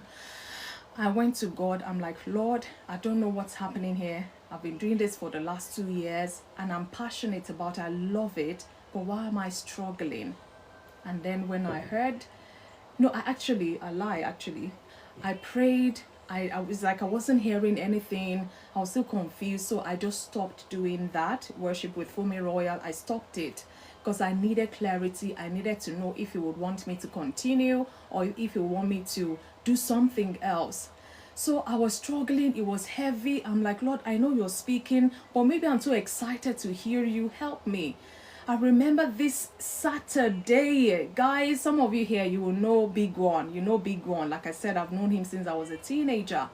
One fateful Saturday, Big One just called me. And I'm like, are you okay, bros? Is everything? If I said, yes, except for me, I had to call you now. I've not had peace, so I've not had peace. I'm like, calm down, what's going on? He said, well, God said that program he told you, that program from before. I said, what program? I said, I don't know. I'm just telling you, it's time to get it up now. You have to go about it now. As he was speaking, my God, something in me said, oh my God. I said, Big One, do you know what exactly you're saying? He said, I don't know, but I've not had peace. In fact, I didn't get my sleep, God said I should just call Fumi and tell her this. And anyway, we prayed together and he dropped. Guys, I was in tears. I was in tears because I knew what he was talking about. I went back on my knee. I said, Lord, is it time for insight? He said, yes. But still, I was still thinking, TV talk show. He said, no. And about that time, I just connected with Mrs. Williams on TikTok. She was telling me, this is TikTok. I just wanted to, I said, okay, let's start using TikTok, whatever. And this is the way this woman gave me that passion. It helped reignite my creativity. I'm like, wow. And then in the prayer, when I pray, like, insight is for TikTok. Your song has been there since 2018. I said, Lord, 5 years after, people, 5 years later, and was speaking, but I was too anxious to hear. He sent a friend, a known friend to me. So it wasn't like he sent a prophet. He will send people. That's why he created us. We need one another. But for Big One that day, I'll still be lost in confusion. So the time I recorded Inside, bringing hope and make you, and then when he gave me the template of what I was going to do here, 2 days, one for this, one for that, I said, Lord, oh my God. And it's going to be live. You don't have to be editing and such, you know. Everything made sense. But the time I recorded that I thought I was going to use this creativity, it was 5 years after, people. So it's never too late. As I say, better late than never. I've taken a lot of time today. I didn't plan I was going to say this, but I want to believe somebody's hearing me and somebody's taking note, somebody's reflecting. God is not a mistake God. He's not a God of coincidence. It doesn't do that. God is intentional. So when the time came, I didn't have to now go to studio and start composing song. The song had been ready. In fact, I had to go to my email to check for the song where it was breathing. And I brought it and I listened to the song and I hear what God has told me to do on Mondays and Thursdays. And they say, inside, bringing hope and make you feel all right. I said, God, oh my God. 5 years on, I didn't have to change nothing about the song because it suited what he wanted me to use it for. And this is why I'm here on Insight with FunmiRoyal. Remember, I used to do worship with FunmiRoyal. He made sure I was comfortable in even the FunmiRoyal. It took me a while to be confident, saying it. I'm telling you, as raw as it is. And building confidence, trying error, stop this, not knowing that he was preparing me for this live right now. Any mistake you get is any mistake you get. I'm not going to cut, delete anything. It's live, but I've had a couple of years of practice without me knowing, and that's why I'm here today. So what is your story? What are you struggling with in terms of creativity? You be intentional from today.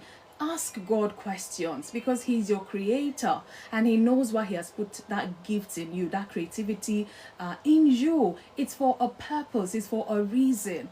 And as he unfolds it, you use it, you work it out and all, he would add more. There will always be more. But if you're lazy, if you're just, dragging your feet, you're comparing yourself to other people and doing all sorts, you may not achieve anything, and then you'll be bored, you'll be frustrated, you'll be confused. So make amends today. Go in your quiet place and reflect. What are your passion? What are your gifts? What are your talent? What does God want you to do with them? God has not created us to compete with one another. He wants us to complete one another. So to me, he's giving me A, ability. To you, he's giving you B. To Leslie, he's giving C. When we all come together, we make the alphabet and it makes sense and it's beautiful. That is God. That is his way. So pray for ideas. Write things down. Capture ideas before they fade. I have so many journals by my bedside, guys. I have stories I can tell us. I would take all the time if I do that.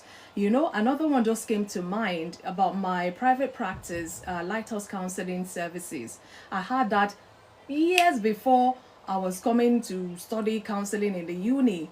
And then I remember my final year, they said, okay, do a mock of your private practice, a website, I'm like, what would I call it? For some reason, about that time we moved, I saw all sort of journals I'd kept. I was reading through, I said, hey, I wrote this down. I put date and time always on such things. And I'm like, wow, this year. And guess what? Lighthouse Counseling Services was there. That was almost 8 years before I even went to uni. I say, Lord, so all these things had been planned, but because I did not fold my arms, eventually I decided to go back to the uni. Eventually, okay, I finished. You can open your private practice, and we got there. So I didn't have to be racking my head. Oh, what? The name had always been there. I don't know if this is for you, but this is my story. So God does not make mistakes. He will tell you some things now, but it doesn't mean you have to do them now. It's for the future. But because it's preparing your mind, your body, your soul for that thing in the future, at least you have an idea. When that time comes, you just find out that everything is just aligning and falling in place, provided you're listening to his instructions. That's as much I will say. Let me leave it there. So another practical way to grow your creativity is experiment. Try new approaches without fear. I told you how I started. I just sat down with this wall background thing, nothing. And then I started experimenting. Okay, if I dress up and prepare myself, look normal, look presentable, day, I say, I'm not going out. I don't want to do makeup. Say, look presentable. I'll do my makeup. I'll wear, in fact, I can do 3 recordings in one day. I'll keep changing clothes, keep changing my color or eyeshadow and all of that. When I finish, I sit down and I'm editing it together. I'm like, wow. Where did this come from? How did I get here? But for God. So try new approaches. Don't be afraid. Do not be afraid. Nobody's perfect. So don't let that put a barrier for you doing what you need to do. And again, collaborate if you must. Learn from other people's perspective. Then I started seeing short clips from others. I said, okay, well, nobody's really doing what I'm doing. Okay, how can I be better? I decided to change my background. I decided to create FunmiRoyal, worship with FunmiRoyal, put it somewhere in the background. Just trying to develop and just, play with things and see how I can do things better. And again, rest and reflect. Creativity needs space to breathe. You know, I didn't know that was God using me to rest in a way, because I love to sing and all of that. So I did that for 2 years consecutively. Every Sunday, like every Sunday, there's always a video out. And I was building my YouTube page as well. I didn't know that all of these things, hey, the main time to really use them, I didn't know was still coming 5 years later. But here I am today. And inside this year, April, inside was 1. And before you know, we're going to be 2. By the grace of God, I don't know how long I'm going to be here for. But I listen, because I always check in, Lord, I hope I'm still on track. Is there anything you have me change or whatever? I am listening, because I'm not here due to my own capacity, I must say. And it's not just me trying to be humble. Like I always say, I'm here on assignment. And if God says to me, that's the end of Insight. Honestly, I'll come here and inform you. You might not be seeing me again or whatever. I'll let you know, because this is, I don't want to waste energy or time doing what God would not be, what would not honor God. What's the point, really? Because I believe God is the rewarder, not even men. Of course, He will send men to you, but the focus, the priority is to honor God, what He's asked you to do, no matter how little it is. Don't downplay it. Do the best you can with that little and see how far God will take you. Hope you're gonna sing us out tonight. That track, Lean on Me. Okay, we'll see. Let's see how it goes. Hopefully, if you two promise to stay till the end, Quality Street. Okay, I like to bargain sometimes. So in my final thought as I close my talk today, the longest one I presume, creativity is not just a special few. I mean, it's not for a special few. It's not like God made some without creativity in them, and He made some, yeah, because they're born into this family. No, no, no, no. It's in you because God made you in His own image. Whether, I'm sorry to say, you were born with one arm, you were born with one eye, or whatever it is, God's creativity is in you. You were made in His image. You know, the things that we count as beauty sometimes before God is not. So when you see someone, you say, this person is deformed, but this person is beautiful in God's eye. You had better start seeing the beauty in that person. I don't know why I said that, but I said it. The question is not, do I have creativity, but am I using it? It's not that do you have creativity, but are you using your creativity? So let your mind be open, your hands ready, and your heart surrendered to God, because your ideas may be the answer to someone's prayers. In fact, right now I have, maybe we should pray. We should pray a little. Let's just thank God for making us in His own image, for giving us that creative ability, whether we have discovered it or not. We are grateful because He didn't create us empty. Say, before you were formed in your mother's womb, I knew thee. God knows all about you. So even if you're not connected to God, He knows about you. Father, remove every fear, every doubt, every limitation that hinders my creativity, that hinders our creativity. Lord, help us to remove all of such fears. And we pray, because by your Spirit, you say you will comfort us. Father, fill us afresh with your Spirit so that we'll receive fresh inspiration, fresh ideas that will glorify your name and bless others. In the name of Jesus, I pray this. And Lord, help me to use my skills, my creativity, our creativity as a tool for problem solving and also for kingdom impact. That is my prayer for all of us. So I finished my talk today. It's rather long. Like I said, I thought it would be a short one, but who knows? And I want to believe somebody's heard something that I've said today and you're reflecting on it. You're not giving up on yourself. You're not comparing yourself to others. You're not saying, oh, it's just this one talent. What will I do with this? Hey, you can do a lot with just one talent, I tell you. So my question for us today is, do you believe that creativity is a gift given to every person? Thank you, Kenneth. And second, in what ways have you discovered and developed your own creativity? Do you believe that creativity is a gift given to every person? And in what ways have you discovered and developed your own creativity? And I brought back puzzle from last week. If we need it, we'll use that at the end. So, guys, thank you for listening. I'll leave you to gather your thought for a minute, and I'll be back to open the floor. Inside, bringing hope Thank and you, make Kenneth. you feel alright. Rainbow, the promise, the future, and life.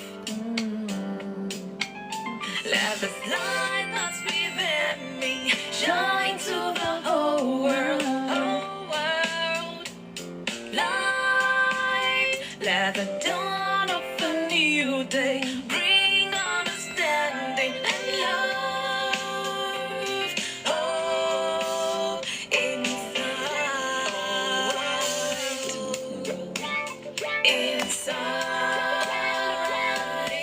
yeah. Inside. So that is me done. Done. Please send an invite. Let's talk some more about this. Let's get some more insight into this topic, creativity. Let's help one another understand even further, and more so that, from today we're going to check ourselves and see if we're using our creativity the way God will have us use it, if we are still finding it, if we are still, whatever it is we're still doing, we'll speed things up or we'll slow things down as God will have us do. And, be fulfilled as an individual, because you're not a mistake and you're not here by accident. No matter the circumstances surrounding your birth or whatever, wherever you found yourself growing, it doesn't matter. What God has put on the inside of you will always be on the inside of you, no matter your upbringing, no matter your background, no matter the nation you were born. All of that, nah, it doesn't even matter. So, good evening, my people. You're welcome again to Insight with FunmiRoyal. Today, we're talking about creativity. Creativity. Every human has this in them because every Good human evening. is created by God. Good evening, everyone. Good Good evening, evening, wonderful host. Insight. You're the first in my box today. I hope you're good. It's been a little while. Yeah, thank God. Glory be to God. How you doing? How is everyone? Yeah, we Good bless God. evening, everyone. Thank God. Thank God. It's good to have you. And you're going to open our discussion floor today. So, I don't know if you want to start with the questions, or if when I was speaking, you were listening and you want to share one or two with us. It's up to you. The floor is yours. Oh, thank you so much. You, I'm giving the microphone first. Thank you so much, everyone. Good evening. Good evening. Good evening. Good afternoon. Good morning from wherever you are. Thank you so much for this. I've been. I think. I would say I'm blessed tonight because most time when you were trying to speak, you make some reference from the Word of God, which is the manual of the man's life. You understand, because everything is in there. I give glory to God because there is no factor you want to talk about removing God from it, because Sanusi. Create, yeah, creativity came from the word create. So if we want to talk about the first creativity master and the creator, you talk about God first. Exactly. That would be the And for everything, he stopped creating and handed over everything to us, man, to continue the creativity, the creation. And looking at everything we are using today, it comes from that. People have created, people have invented a lot. And when you go back to when I sat down one day, I was just contemplating in my heart. I said, we have supernatural. No, these are two words, the super and the natural. Then these are two different things. Then what is the natural? What is the super? The God Himself. So when the super and the natural are mixed together, it becomes supernatural. Because everyone that created anything got the insight from God. and decided to pursue it. And it will get to a point where you will be lost because what you saw, you've entered it, then you need the one who incited it to you to give you the headway out. Yeah. And that is for everyone that have created anything. Mm-hmm. Because so many days, I think some years back, I went to look at what was created in about 15th century. I saw photocopy machine and some. I said, what was this person thinking? See? You understand?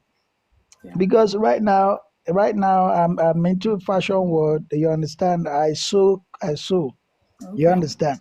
So some of the machines we use, sometimes I open it, I begin to ask myself, what was this person thinking? What was all this?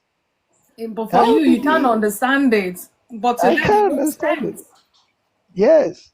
I was asking myself this question. I said, what was this person thinking? How did these machines?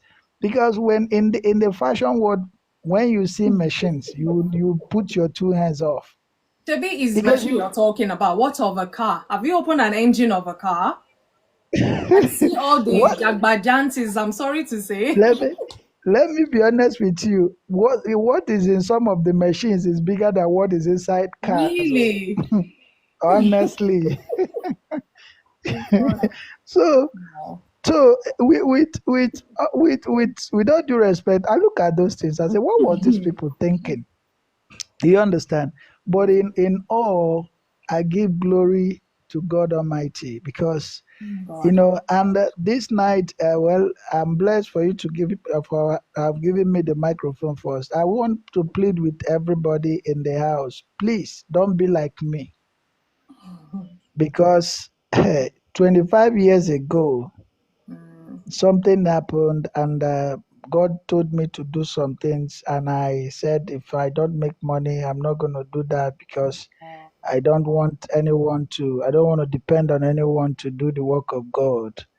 And it got to a point it became a tussle and a battle. He said, okay, let's see how you will do it. mm, And I can tell you after 25 years now I've done a lot of things. That's why I said on that comment section, you should be very careful. If not, God can definitely frustrate your efforts. mm.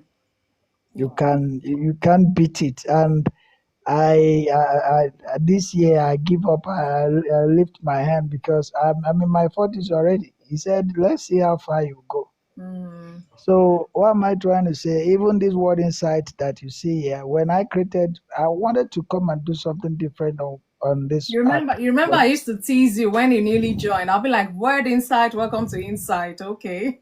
yeah, so this is not what I wanted to do. And even when I came to the app, a lot of things, but I say thank God, he's there's no mistake in the master plan. Yeah. If God said this is what you're going to do, let heaven fall. That is, if you have a special grace and plan for you, if you are not careful, you can be replaced. Mm. Mm. Yeah, because when I started getting this clearer was when I think in September 2022. You understand? Yeah. I think I was out of the world and I came back. So at this point in time, yeah, not being afraid of whatever happens about me anymore. Mm. Because I think we should learn our lessons in hard way. I think people should learn from me because when I said left the earth and came back, I've been unalived and I returned back. But the only word I had was, it's not time. Wow. You Thank understand? you. I feel So, you. Thank you for the heart, me. well, this word creativity we're all talking about, Hi, Jay's world. Yeah. men, there are men that have saw this earth Mm. that when you look at what they have done, Mm. you'll be amazed.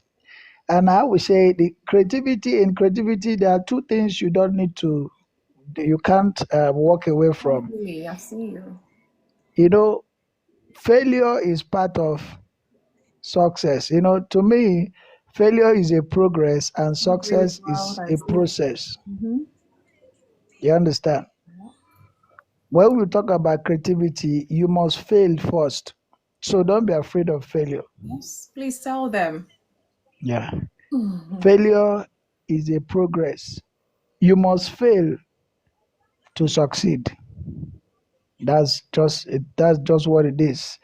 And when you as you have succeeded is a process, because what you have today, there is something still bigger than what you have. So you keep on going for it. I came to understand that there are levels in which somebody can go on this earth.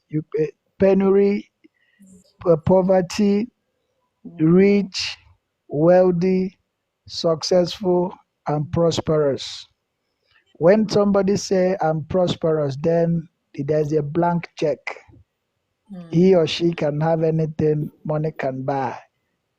But when we talk about prosperous in all ramification, that means God must not be taken away, because you can be prosperous with cash, but your health might fail you. You understand? Yeah. And whenever it comes to health, being on that side for some time, I discovered that the rich are always placed on calendar. And Thank you, Billy. the rich are always placed on the calendar, and for their health in exchange for the wealth they have gathered. So all they just come to do is they ask you, do you have this medication? Just tell them yes. Money will not be a problem. You understand? So, and when you ask them to give that money for the exchange of their health, they're going to give it to you, honestly, because it does not make sense. Because right now we're living in a generation where everybody, even parents, are telling their children, get wealth, get wealth. And they are getting wealth without value. But they forget that it is value that gives wealth. Because until they get to a point where they will understand that money, there are things outside life, there are things you can't access with money. Only connection can give you that. Only your relationship can give you that. There are places you can't enter with money, no matter how much you have. Somebody must recommend you to put your feet there. Somebody must vouch for you to be there.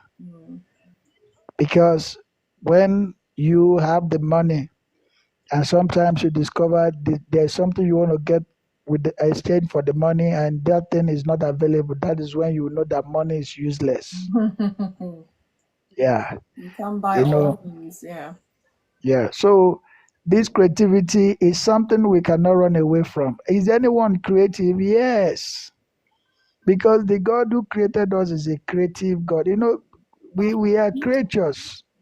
Yeah. We are creatures created by the Creator Himself. And I will say this as I drop the microphone. God has created everything. There is nothing new God will create. You understand? But everything God created is spiritual. So you, as a man, being made of spirit, body, and soul, you need to bring those things from the spiritual realm to the physical realm. Because Moses said something, and that verse of the scripture really got me. He said, that is when Korah, Dathan, and Abiram came against him. He said to God, he said, if these men go to bed and never wake up, he said it will look as if God has not visited. And he said, let it be known today that I have not done these things according to my own knowledge, but I've done it according to the instruction of God. If God will do a new thing, he said, let the ground open and take them alive. The scripture said before he finished speaking, the ground opened and took them alive. That means that formula is already with God, but with man is invisible. So it's spiritual, so it needs man to bring them to manifestation, to physicality for man to see. So let every one of us, whatever God has been putting in your heart to do, and let me tell us, there is no longer time, because if God is persuading you to do something and you are trying to frustrate the effort of God, because the word earnestly is waiting for your manifestation, the next thing God is going to do is to take it to someone else. God will put it in the heart of someone else to carry out that. And sometimes, I don't know if it has happened to you, you have seen there is something God has put in your heart to do, and you delay it, and somebody else is doing it. How do you feel? No, you will know that. Yes. He told you. Yeah. So at that point, you already left out, because the word of God said, once has God spoken, twice have I heard, that all power belongs to him. And any word that goes out of his mouth shall not return void. So what does the word do? The word goes about seeking for somebody who will carry the assignment out. May we not be left out in Jesus' name. Thank you so much. Thank you, Burden Sir. But before you go, I think in and out you've said it, but the question today, please, if you don't mind, you can answer maybe the two or one of them. So, do you believe that creativity is a gift given to every person, as in every person? Yeah, that is what I said. I said, everyone. Is there anyone without creativity? I said, no. Every one of us, we are created with, and that is what I said. To man, every man, not so just for one man or two men. God has left the Every creativity single to individual on the face of the Yes, earth. yes, it's a process, it's a continuous process. This word creativity is a continuous process. So everything God has created, He stopped and handed us over to continue. You understand? Yeah. God stopped and handed us everything over to continue the creation. So everything you are seeing is coming from the divine God Himself to man to continue the process. That is what I said. Thank you so much. Thank you for that. Thank you so much for your contribution. Because sometimes you need to say certain things over and over again so that some of us will pick it that way. So thank you, Word Inside, for your contribution. Kenneth, I hope you are good and you can speak now, I hope. Babalan, I see you. I think I've tried following you back. Good evening, Kenneth. Man of God, good evening and good evening, everyone that is listening. We want to thank you, we want to appreciate you because I've been listening from the very start. I saw you. Thank you. Wonderful, wonderful, wonderful, wonderful. It's not easy for somebody to narrate for almost 2 hours. You've been there, you saying, and I I appreciate didn't the gift realize of the God. time had gone. That's the thing. When you're doing what you love to do, I you don't appreciate the even look gift at of God time. upon your life. I appreciate the gift of God. In fact, the Spirit of God, He was just telling me to just turn to Him. I said, what? I looked the time. I said, okay, let me see if you are there. But I don't know that you have something special for us tonight. We want to thank God for your life. We want to appreciate God. We want to give God all praise, all honor, and adoration for your life. Creativity is one of the things that we cannot do without. I remember one of my teacher in Italy then he will tell us that every one of you, there is something in you that God has deposited in you. That is why I know that every one of us, God has something in us. Whether you use it, whether you don't use it, is there in you. And another thing that I understand in the life of Joseph, the King Pharaoh asked, can we find a man like this in Egypt? So that's to tell us every one of us, God have put something in us for us to use here on earth because He is the creator and He is the creator of all creativities. Everything that we see here on earth, God created it. He will give Adam the ability to even name them. After He created it, He give Adam the power to even name those things. That's to tell us we have the power to create things. And when you begin to think about the people who create the road, who create the cars, you begin to wonder that all are the image, all are the work of God. How? Then How? God put that in a certain time. God give those people those ideas that this thing, if you do it like this, if you do, you don't wonder how the tailoring machine come about. You don't wonder how the flight, Thank how you. the cars, everything come about. You know that this is the handwork of God. This is not the handwork of man.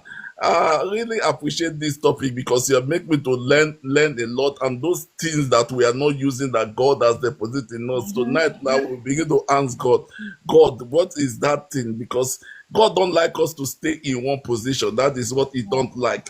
God wants us to begin to move those things that He say you are dwelt too long in this. So God wants us to move. That is why this topic of tonight, that is why God used you to deliver this topic to us. And we pray that God Almighty will continue to bless you and bless each and every one of us in the name of Jesus. I appreciate you, man of God. May God Almighty bless you. Thank you. Thank you, Kenneth. Thank you. One of my pastor mentor used to say something. He would say that the graveyard is the richest place on earth. And the first time I heard him say that, I'm like, what does he mean by that? Graveyard is filled with dead people.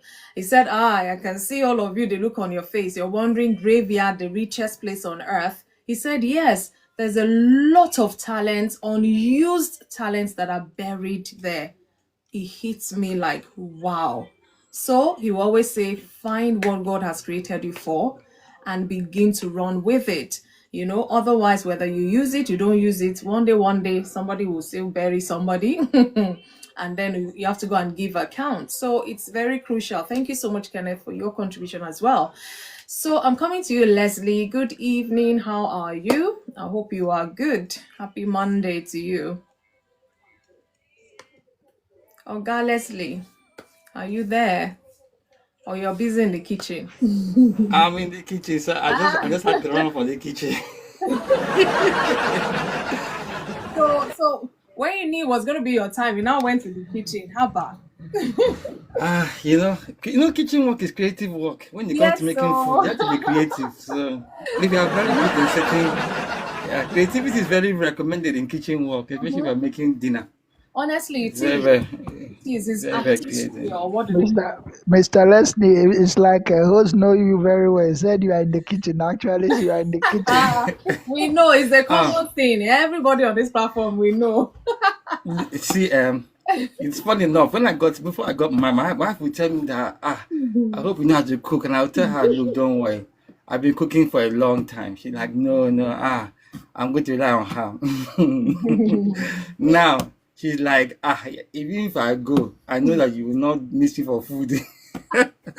So I was taught very early, so I don't have a choice. I enjoy cooking now. I do enjoy it. It's a nice way of entertaining my friends, guests, those kind of things. And well done. Well done. I continue to enjoy it. Yeah. I can see hostess is in her zone today. Or hostess is in her sweet spot today. I can see. It's just on fire. I'll say. Well, thank you. Hostess is in the zone. Creativity is a big thing. It's fun because my background has been creative work. So both corporate. So it's corporate creative, but primarily has been creative before my corporate work kicked into gear. So God tends to use both those areas for me, corporate, in terms of being when it's financial numbers. Yeah, I'm not a mathematician, but when it comes to finance, okay. Yeah, we come up with numbers. We will come up with numbers, funding, finance. Yeah, so it has been something that I'm very grateful to God for. In those areas, I wasn't naturally gifted in finance. That came much later.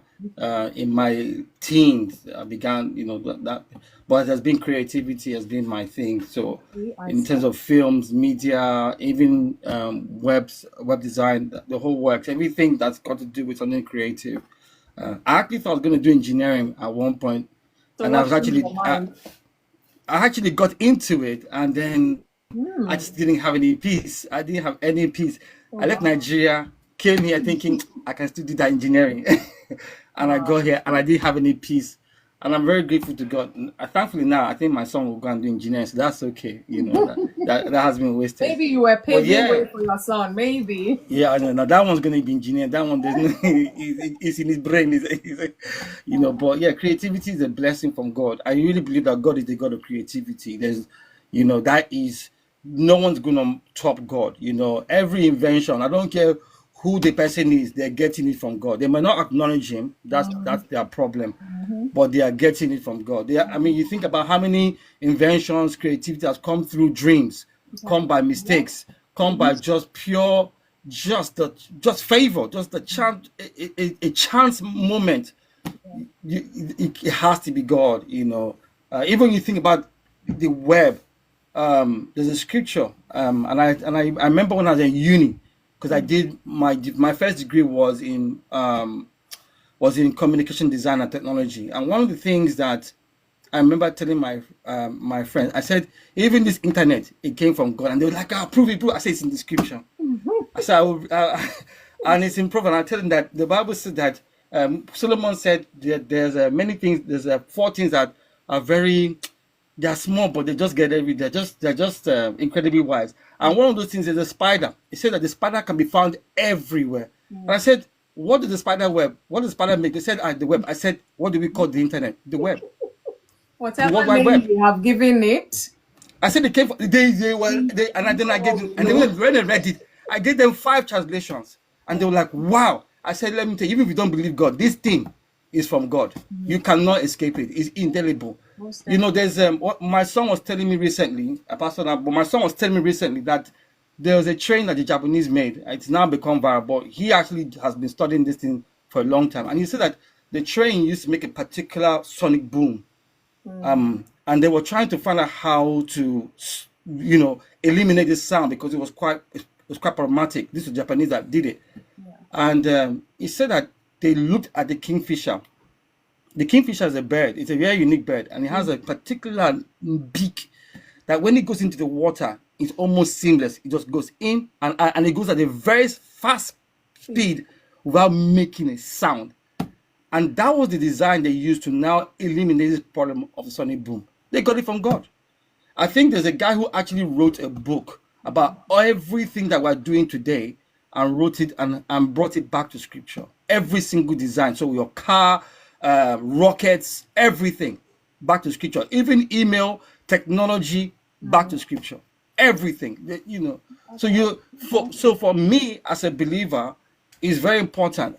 God made man in his image, and I'll say this, it's very important for us as Christians to recognize that we are made in God's image. When God made fish, he made it in water. When God made man, he used his presence. He said, let us make man in our image and in our likeness. So for us as human beings to really thrive, we have to be spending time with our Heavenly Father. We are made in his image. Any outside of God, we're not going to survive well. We're not going to thrive well. So creativity, it's a God thing. God blessed us, and I believe that, especially I think these last days, I believe that a lot of believers are really, really working in this thing now and are taking off the limits.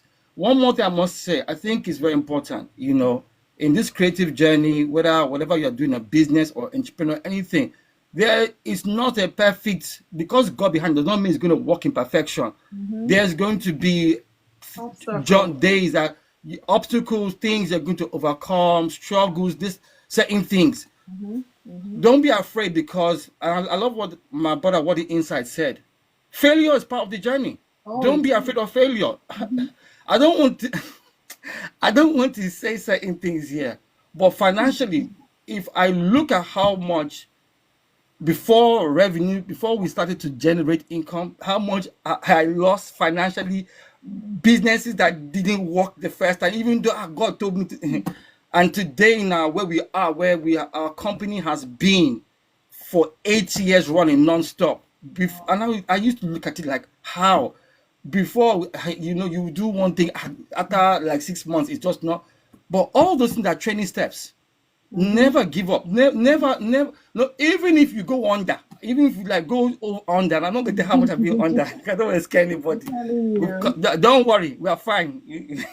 But don't be afraid.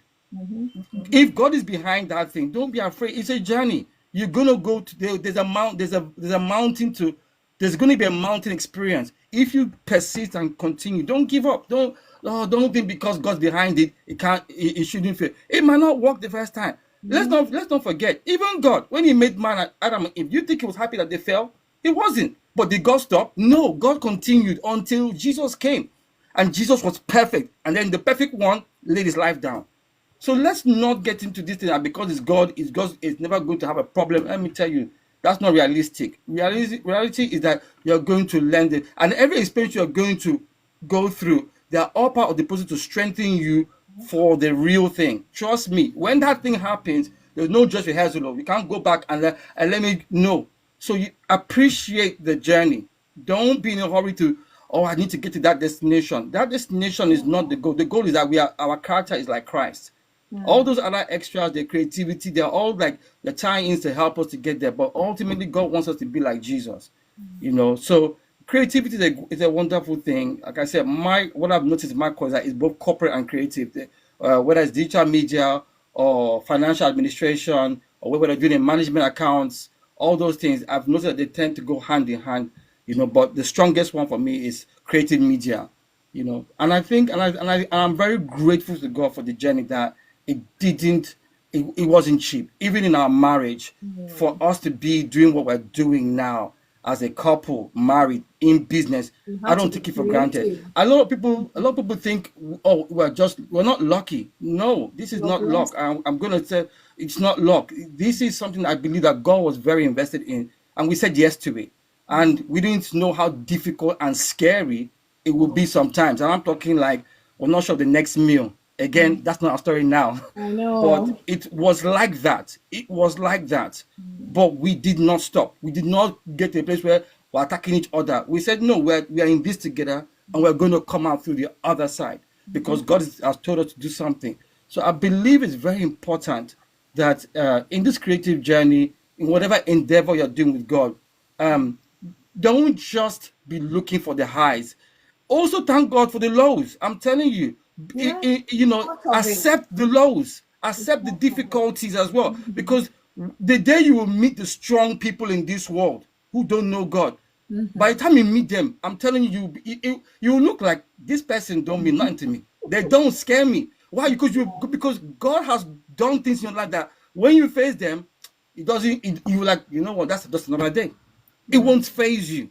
But if you're always looking for the easy way, the simplest way out, I'm telling you, when that easiness really comes, it will crush you. It will crush you. So I'm very grateful that our hostess is on fire today. This is a great topic. I love this kind of topic. Yeah, and I'm grateful for everybody that's here. Let's thank God for creativity. And God is unlimited in how He wants to get something. That's another thing that really scares me about God, is that God has no limit to how He can bless you, change, like in a moment of time. Favor is another thing. Yes. God, the way God can open a door. Oh, I've had that experience where, wow, you're in the room of some people that in your life, and you don't know how you get that connection. But somebody knew somebody that had your name, and they said, "Come and meet this person." I mean, it's an amazing experience. So yeah, thank God. So I'll leave it here for now. Before you switch off your connection or whatever, before the kitchen is calling me.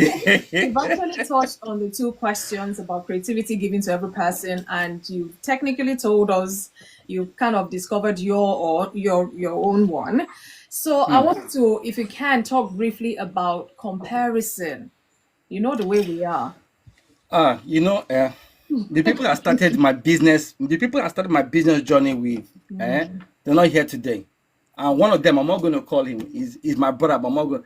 No. That was the problem, was comparison. Comparison it will unalive a lot of things in your life, because if you're looking, the problem of comparison is that you're only looking at one perspective of somebody's journey. Yeah. You're not looking at the whole.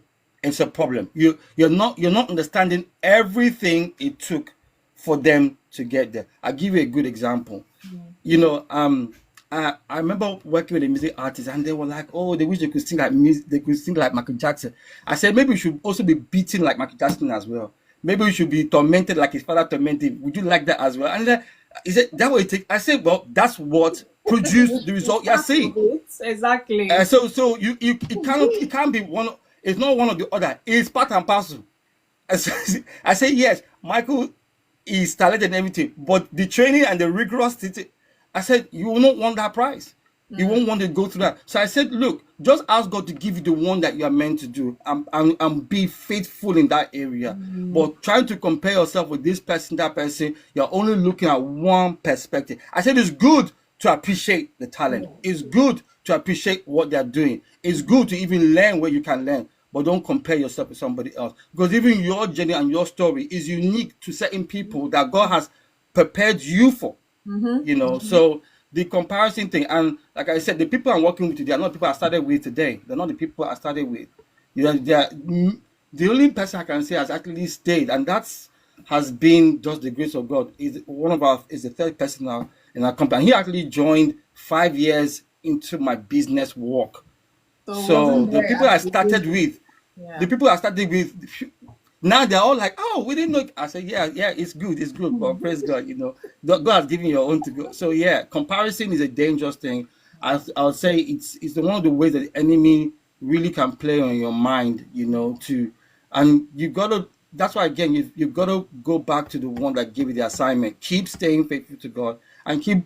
Look, God's going to order your steps, and you need to believe that. And if you don't believe that, then you need to find out why that's an issue. Yeah. But don't think that God has missed you or you've missed your time. And if you do feel like, go to God and talk and be honest with God how you feel, and stay there until you get your answer. And hopefully He will direct your step to what you really need to do. And He is faithful. So I hope that answered the question. Yes, it has. Thank you so much. Wow. It's getting more interesting by the minute. Thank you so much, Leslie, for your contribution. Debbie, I can see you there, but Tikov will let you talk now. I don't know.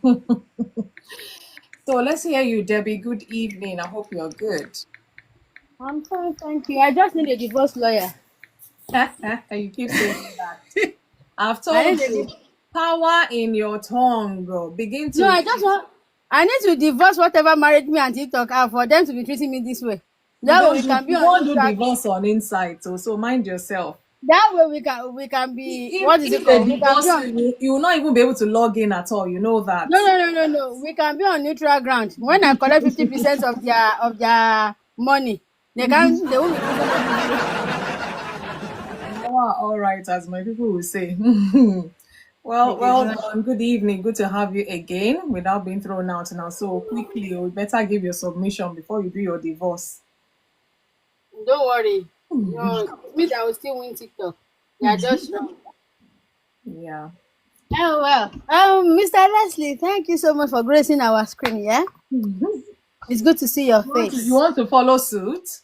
No, the last time he was supposed to come on video, he didn't come. So this is him paying for the last time he didn't come. Oh, he was on last time, or maybe you were not No, here. I didn't see him on Maybe it was when video. you were thrown out.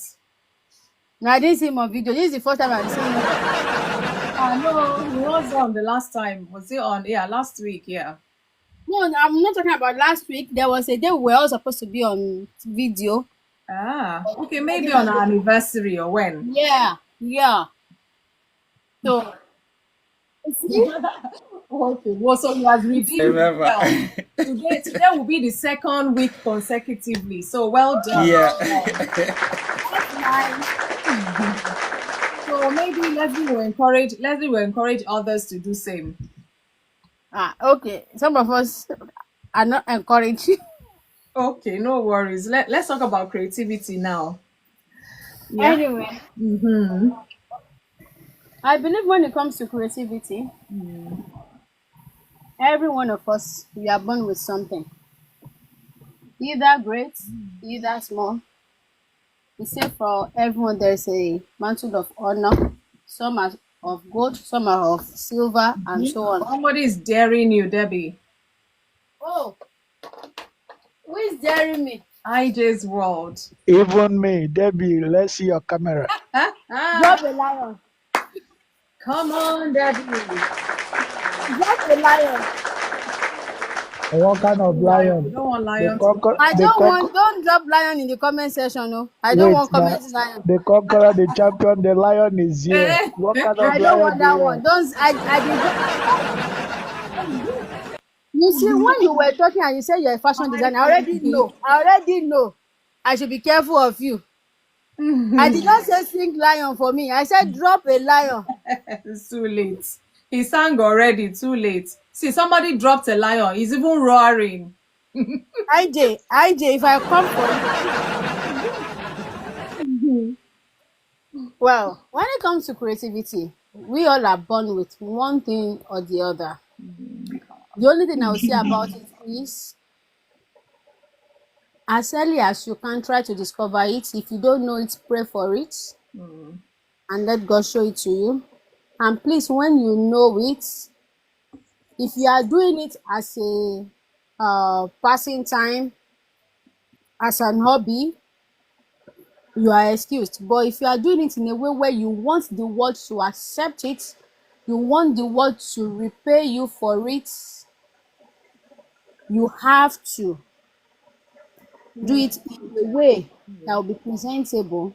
You have to put all your best. You have to go through all the sacrifices. You have to go through the rejection. You Please. have to go through the failure. You have to go through the everything and everything that comes with it before you can be accepted with it. And when you are going to the table of presentation, you have to present it with honor, with value, and with a whole lot of quality. Yep. Advocacy, If as you you are say. doing it in a way, whatever creative you have, that's if you are doing it in a way that you want to be rewarded, you have to work out for it. The Bible says, "Hear thou a man diligent in his work, he shall stand before kings and not mere men." Until a king is able to patronize you, you are still not doing anything well. That means Marisha. there is still. What did you say? No, I'm just acknowledging people coming in. Oh, that means there is still a lot of work to do. And by a king, I don't mean a king that sits on the throne. I mean Demand. people in the high places. That means there's still lots of work for you to do to be accepted in the high places.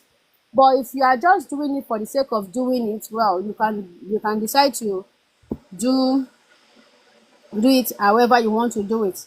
But if you want to be rewarded, please, you have a lot of work to do. A whole lot of work to do. And let me prepare your mind, you'll be rejected. You'll be frustrated. It's part of it. You will be hungry. You can go homeless. You can go homeless in the process. In fact, your wife, your husband can divorce you because you might mistakenly use your family money to invest in the business, and they will divorce you because of that. So you have to. A lot of things can happen while you are trying to build it. That's what I'm trying to say. I'm not saying it must happen, but while you are trying to build and you want the thing is, I think when it comes to creative, that I have realized, I see excuse you. me, to say that the major people that I see don't really appreciate anything creative is our black people. We Don't just, say that.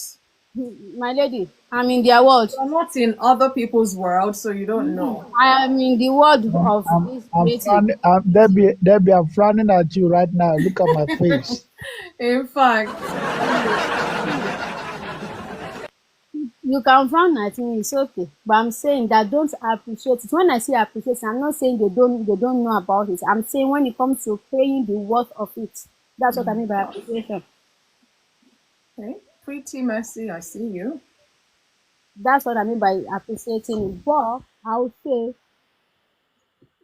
whatever creative God puts in you, do it in a way that you are not just selling for your people, sell for the world. Let the world appreciate you. But you have to do it in the best of the quality. It has to be valuable. It has to be something that at the end of the day, people can't say no. Even when they've said no in the first place, they will come back to say, oh, yeah. So whatsoever it is your hand touches to do, according to the Bible, do it very well. I believe each of us are born with. The thing is, not all of us will be in business, will have a company. Some people their creative is to support other people's. So you find out which you fall under. The thing, don't do the one that is not for you. If you keep doing what is not for you, I don't know what can happen. Yeah. Find out which is yours, and that one that is yours, do it with all your heart and with all your soul. That way, when the reward will come, you can take it very well. That's all I think I have to say when it comes to creative. We all are born creative. That's one thing I know. We all have one thing or the other. We all don't even the one thing. There is different level to cooks. There's different level to fashion designing. There's different level to hairdressing. There's different level to engineering. There's different level. Now the level you want to stay on is not in God's hand. The first creative, according to World Insights, is God.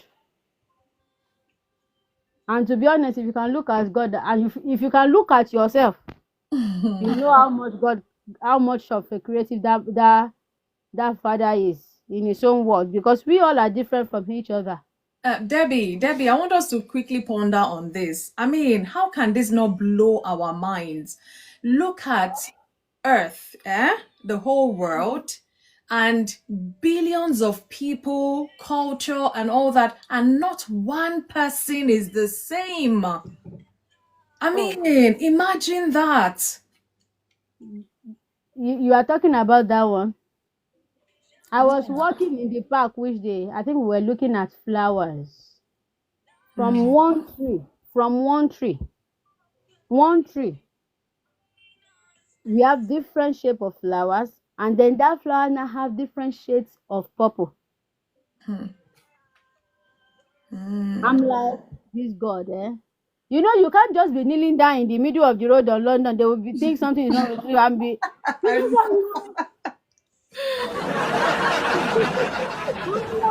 I know.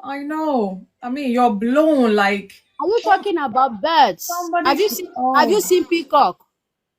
You know what? Let me make you laugh. Just before the school went on holidays, the last week in school, they were not really doing serious work. So this child I was working with is like, Miss, iPad time. I said, okay. So he said, Miss, type elephant fish. I'm like, what is elephant fish? So I typed it in and he brought fishes that look like elephants. He said he was calling names, and this is just a 7-year-old boy. And he was calling names, type parrot fish or something fish. I've never seen such fishes or even think they existed. And people were holding such fishes. I'm like, what on earth? Like, seriously? And that's fish in the sea, oh. Yes. And then out of all of that, I think it's not just the creation. Sometimes it's the way they behave sometimes that baffles me. Like, True. it can only be from one person, and he now sit down and now create us in his own image. And the fact that he said we are in his own image, and I don't look like you don't look like Mr. Leslie. Mr. Leslie does not even look like his own brother. So whoever wants to clone God will really try, oh. In fact. And we all are created in his image.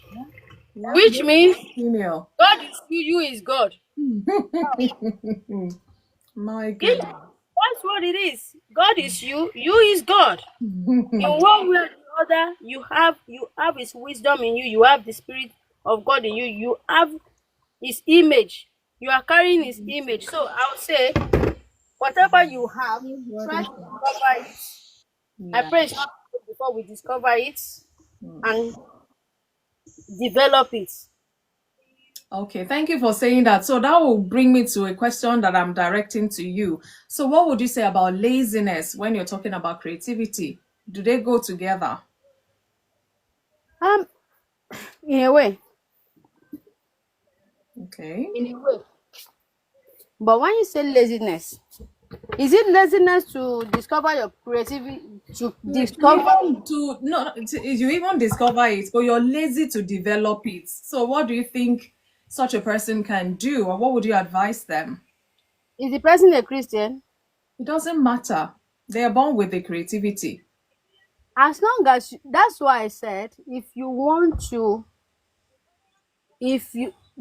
level of people you want to serve depends on how much hard work you want to do.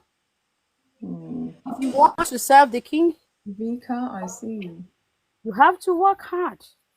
So if you are creative and see a lot, okay, let me put it this way, with all due respect to all my handwork people. a lot of us are lazy in a way. Okay, you have to explain. In a way that we once we how do I put this thing? Once we start working and it's not we our expectation is not matching and all that, we relax. Become lackadaisical. Yeah, we relax. And I always say, for people in my field, I always say something. When they say, oh, people don't appreciate them, they don't appreciate, I will say, you put value on what you are doing. You work hard. You work because you are doing hard work. Yeah. You know nobody is timing your time for you. For people that goes to office, you know when you are supposed to be at work. You have tasks for the day, yeah. Yeah, but for people that don't go to office, you are your own boss. It takes a lot of discipline for you to do what you need to do at the right time. I think that's what I'm looking for, discipline. Do you understand? It takes a lot of discipline for you to get to do it, because nobody is controlling your timing. Nobody, and meanwhile, your timing is actually your pay. Yeah. Your timing is actually your pay. Once you waste the first hours of the day, otilo. So when it comes to that part, I think it's mostly most of us that use our creative to as our main job. We are kind of lazy in a way, because we are more or less not answerable to anybody, but you are answerable to something. In a way, you are answerable to God, you are answerable to yourself. Because you're going to give account whichever way. You give account one way or the other. Okay. So I would say, if you are creative, learn to work. Walk on the street, let air blow your brain. Learn to pray, learn to worship. Inspiration comes through them, strength comes through those things. Find something that works for you, that helps you do something. Because it's not easy sometimes to be. It's not easy. It's not easy, especially if you are dealing with humans. But find something that help you to be in the mood and do it. It's easier to drift into laziness. It's very easy to drift into laziness, especially for creative people. It's very easy. Maybe even if the kind of work you are doing is So Debbie, somebody's challenging your statement. I'd agree if you had said some are lazy, not all. Maybe she said all. I didn't say all. Okay. I said most of us. Okay. I didn't say some, but either. I said most of us. Devika, maybe you should send an invite. We want to hear your views as well. I said most of us. It's easier to drift into laziness, because your time, you are in charge of your time. You are not answerable to anybody. It's easier for you to drift into mediocrity, because nobody is checking your quality of work. The only thing is, you might never be able to serve a king. You might never be able to serve a king if you don't change that pattern. Let me be the lazy person. What if I don't want to serve a king? What does it matter? Everybody cannot serve a king now. Do you have another job you are doing?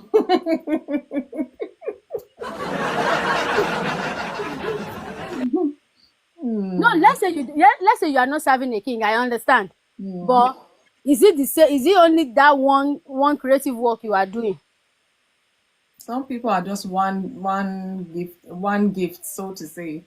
But that gift can work for them in every area. But if they are lazy, that's what I'm saying. When I say a king, I'm not saying you should go to the palace. I'm saying people that will pay you high value for your because it's when you are disciplined enough to put yourself into it, that's when you are able to develop what you are doing. Yeah.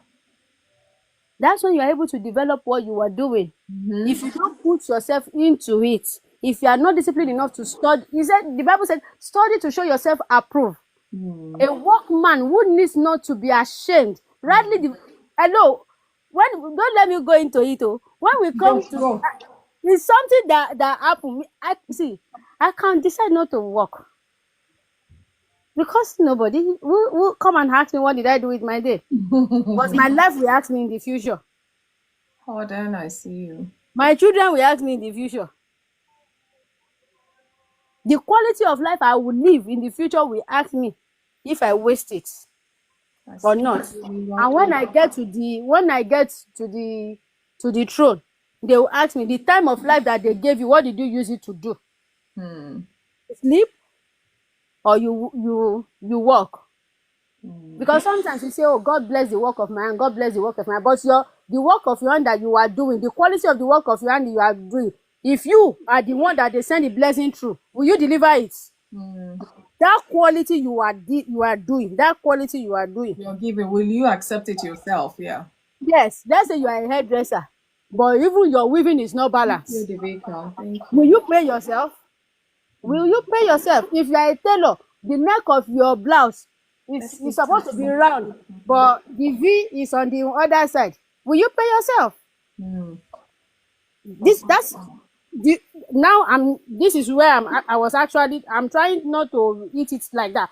But if you are a cook, today there is Maggi and salt, everything balanced today. People are happy, they ate your food.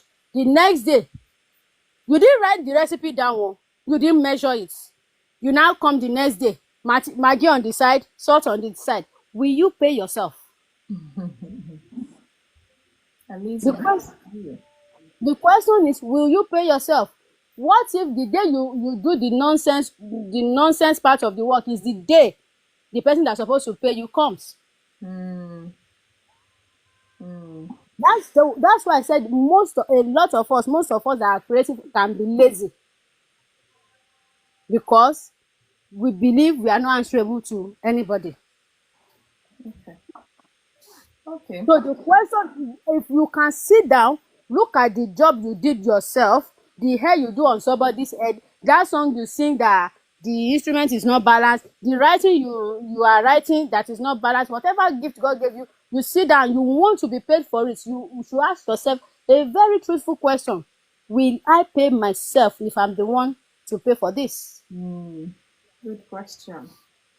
If you can pay yourself for it, then you need to even watch yourself to see if you are of quality. Hello, Thomas. Do you get what I'm trying to say? Yeah, I do. So that's what I'm saying. We all have one thing or the other that we are doing that God gave us. The problem there is, are we developing it? That gift, are we developing it? Hey, Thomas. Good evening. My brother, you are very right. But we can work on it. It's still part of our laziness. This structure we are talking about is still part of our laziness. Maybe you are working with a client, you gave customer 2 weeks, and then they are chasing you up and down, or you now deliver it, the quality and what you promise them is not aligning. Or even you are a preacher, today you preach about forgiveness, tomorrow you preach something around forgiveness, next tomorrow you preach something around forgiveness. What will happen to your members one day? They will think the only thing they are coming to church to listen to is forgiveness. And they would rather go and be listening to our Father who art in heaven. Somewhere else. Do you understand? So it's part of this our laziness that makes us not to have structure or consistency for excellence. So whatever you are doing, discipline is a lot. Discipline is a lot of it. You can pray. Oh, it's not that God does not answer prayer. But you have to put in the effort But the work, you have to do it. Oh, you have to do the work. You have to discipline yourself. If working at night works for you, please do it. If working in the day works for you, do it. But do it to excellence. Do it to the point that when you stand at the throne of mercy to ask God to show you favor concerning that work, when the answer will come, you won't be found wanting. If there is one thing that keeps me going, is the fact that Debbie, don't be found wanting. My lady, if I sew for you today and there is something, maybe we have to do one amendment today, the next one I'm saying for you, you will not do amendments. It's not because of anything. Because whatever mistake happened in the first time will never happen again. Thank you, farmers. Because I'll sit down, I'll ask myself, what did you do wrong? What did you do wrong? What did you do wrong? What did you do wrong? I will always ask myself. It's not because I'm not saying it because I want to boast. This is what God has help us to be able to get to. It's not easy. It's a lot of trial and error. It's a lot of time that nobody paid for. It's a lot of time that nobody will pay you for. But when the reward will come on. Even you'll be grateful. So whatever God puts in your hand, do it as you are doing it of the Lord. Do it like, especially the fact that nobody is physically watching you. Now God is watching you. Please do it very well. You're welcome. Do it as if judgment sound today, and that job is what they want to use to judge you. Do it like you want to enter the kingdom of heaven. It is well with our soul. Amen. Thank you so much. Thank you so much. Laziness, you've heard Debbie. You need to be disciplined. Otherwise, your creativity might not grow, might not develop, and you're just in one spot, and you're by yourself limiting yourself and how far you can go, in how many places you can reach, So be mindful that you're not lazy with your creativity. Otherwise, I remember telling us of the story of the talent, 1 talent, 2 and 5, and all of that happened. Check your Bible to know. So you can't afford to be lazy with your creativity. The world is waiting for what you can deliver. Your neighbors are waiting for what you can deliver, but you're sleeping on it, not doing anything about it. I don't know how far you will go, if that is the case. So if you're out there listening and you're struggling with being lazy, maybe you should start putting structure in place. Give yourself, if you must have a journal, or what do you call it now? Have an itinerary written down somewhere, what you want to accomplish, maybe on an hourly basis, on a daily basis, on a weekly basis, and set time for your targets, whatever you have to do. Because sometimes, before you know, we're in August now, this is running, like fast running to an end. Some people will get to December and look back and they will wonder, what have they done? What have they achieved? Nothing. Then you need to check yourself. Did you do the needful? Because if at the end of a year, it feels like you haven't achieved anything, you haven't done anything, then you have to really reflect inwardly. What did you neglect to do? Were you being lazy? Were you procrastinating till December came? And all of those things, you need to check yourself. So thank you, Elder Debbie, for your contribution. Thank you. For Sister for Autism, I'm going to come to you. Good evening. Thank you so much for your patience. I really appreciate you. God bless you. I hope you're good. I'm fine, thank you. Hello, everyone. Hello. For me, I've learned for myself to discover my talents and to develop it, because I believe my talent is writing. Okay. So what I do, I have a website where I blog about autism. Okay. And I'm very good with, like, when I'm applying for a job, for every job that I apply for, I'm always being shortlisted because I put 200% effort on the personal statement, which they will look at before they will shortlist you. And I also help people to work on their personal statement if they want to go for a job, because I know most of my colleagues, that is one thing they don't feel confident doing. Oh, okay. They always assist them. And also, I've learned that I have to be consistent and disciplined, because I have just set up this my social enterprise, which is Sister for Autism, where I can support fellow parents who have kids with autism, because I have an autistic child myself. He's an Quality young time. adult. And also I've learned that I can look for mentors, people who are above me in the area where I want to learn, so I can learn Yeah. some tips from them which can help me grow. And also I've also learned that I can be original and not a copycat. Just because somebody doing something, that doesn't mean I have to follow suit. Copy I them. have to be like stand out from the rest. Do something that somebody else is not doing.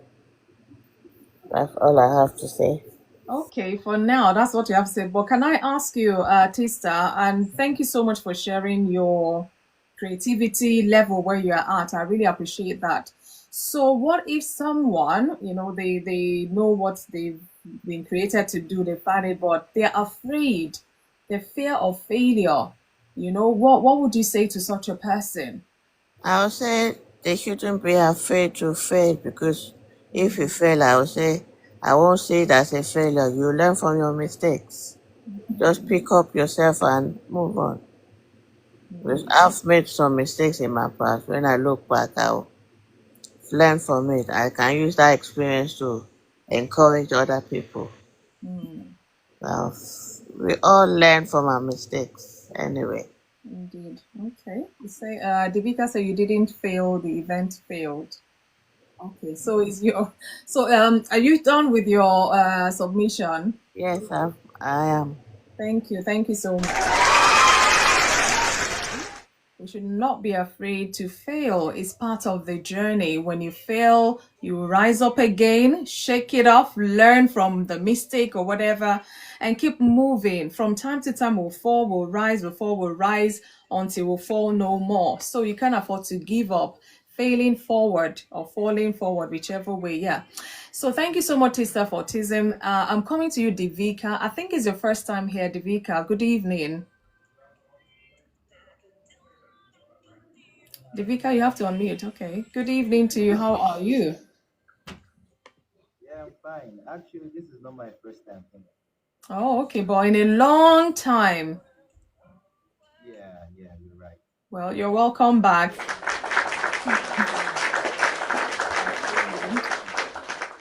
So you don't mind moving closer to your gadget so that we can hear you louder, please.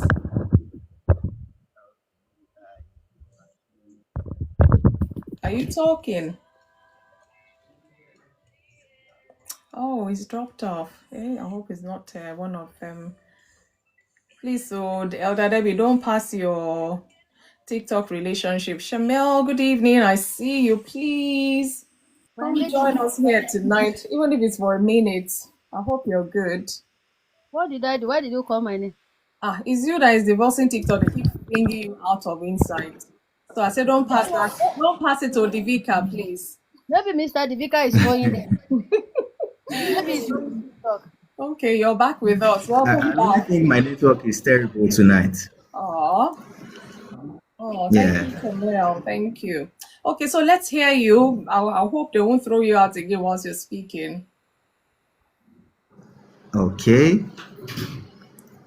All right. Let me still remain here for now, listening to what everyone is saying. As soon as I have something to say, I will let you know. Okay. Or I could ask you the questions for today. Maybe that can help. Okay, that's fine. Please shoot. Okay, so I have two questions. The first one, let's take it one after the other. Do you believe that Okay. creativity is a gift given to everybody? Okay. For me, when we talk about a gift, Thank you, there's a Chanel. difference between what is a skill and what is a gift and what you've developed to become a skill. Okay. You could be gifted, but at the same time, you are not skilled at using your gift. Sure. And oftentimes, people who develop their skill end up beating those who are naturally gifted. Take for example, probably you are into motivational speaking and the likes, or you are a coach, maybe a business coach or something, and naturally you have the gift of speaking. You are very eloquent with words and the likes. You have the gift of speaking, but at the same time, are you skilled in that field that you want to speak about? Find you have the gift, but do you have the skill to really push yourself out to the world? Naturally, everybody, God has deposited something in us as a gift, but it is our responsibility to find that thing and find it to become fire. Then it becomes a skill, then it becomes a tool in our hands. So gifts, take for example that somebody just walks in and maybe I've been praying all the while that maybe I need maybe a photo frame, for example. Maybe I need a photo frame, and somebody just walks in and hands a box of that has a photo frame in it. But because I didn't open it, I won't know what is there. I might not even know it's what I've been praying for all along. Fine, I have the gifts, but because I have not opened it, I have not uncovered it, I don't know that what I've been praying for has already been handed to me. So that defines that everyone has a gift, but really we still need to do the work of uncovering it, discovering it, and building it to become a very strong tool in our hands. So that's my submission about that. Thank you. Thank you for that. And the second question is somewhat personal. So in what ways have you discovered and developed your own creativity? If you're there, if not, I mean, you don't have to answer it, it's fine. Okay, talking about creativity, I think for me, if there's any word like that, I'm a multi-creative person. I'm this person that I feel that anything that I am committed to do, I just do it well, as long as I want to be committed to it. Take for example, the field I am in now. I'm a fashion designer. The field I'm in, after school, I just felt like, okay, let me go into fashion designing. And even starting it, I didn't particularly learn it from the onset. I didn't particularly learn it, but it's just a case of me devoting myself to it, go online, trying to see things that people are doing. And now, I think what I'm doing now is really footing my bill and beyond that. Oh, wow. It's footing my bill and beyond that. So when we talk about creativity, I think that word is, permits me to say, sometimes we feel that only some set of people can be creative. But it's only, I think it has to do with you putting your mind at a thing. You putting your mind at a thing, then it becomes possible. It becomes doable when you put your mind at it. So that's my submission about that. Thank you very much. Thank you, Devika. Because your line of thinking and what you've just said to us. Yeah. So I'm going to pose this other question to you in terms of Okay. people who don't know how to develop their creativity. Some people are rigid. Okay. You know, so if someone is Okay. rigid, they're not open to seeing other possibilities of what they can actually achieve with what they have. What would you say to such a person? Okay, just like you said earlier, that one should not be scared of failing. Okay. And I said in the comment section that there's something called failing forward, that we fail, then at the same time, we have our experience from those failed events. So the person is not the failure. The event failed. What you tried failed. But really, softly, you have learned something from it. You have become a better person. Hopefully. You have become a better person. You have learned something from that situation. Okay, take for example, when I ventured into business, I discovered that a lot of things were wrong. One, in the structure, in how we made our designs, how we produce generally. But on the long run, I learned from those events. Fine, it was tough. Sometimes we'll make clothes for customers. Then I'm talking about maybe like 6-7 years now. We'll make clothes for customers, and the customers will just say, "Come and carry your rubbish. I don't want." Wow. So all of those things built us or built me into the brand that we have today. So the event failed then, but at the same time, I had a lot of experiences, and some of those experiences helped me that I'm able to relate with any kind of customers now. So it brought about you being So flexible to learn. yes, being flexible, and don't say that when there's a failure, you failed. It is the situation that failed, and don't be scared to keep trying, keep trying. And one thing I've discovered that especially young people of these days is we don't have resilience. Most of us, we don't have resilience. The moment we try a thing and it doesn't work the way we expect, just like Debbie said the other time, that the moment we try a thing and we see it doesn't work, we just leave it and we move to something else. But really, it takes time. Progress. It may not show, but definitely you are moving. Definitely you are moving. Gradually you are moving. You just discover one day that, wow, I've moved this far. So I think that's just basically it. That's my submission for that. Thank you very much. Thank you so much. Amazing. God will help us with our creativity. God will help us so we don't die. I want to die empty as they pray. I want to die empty.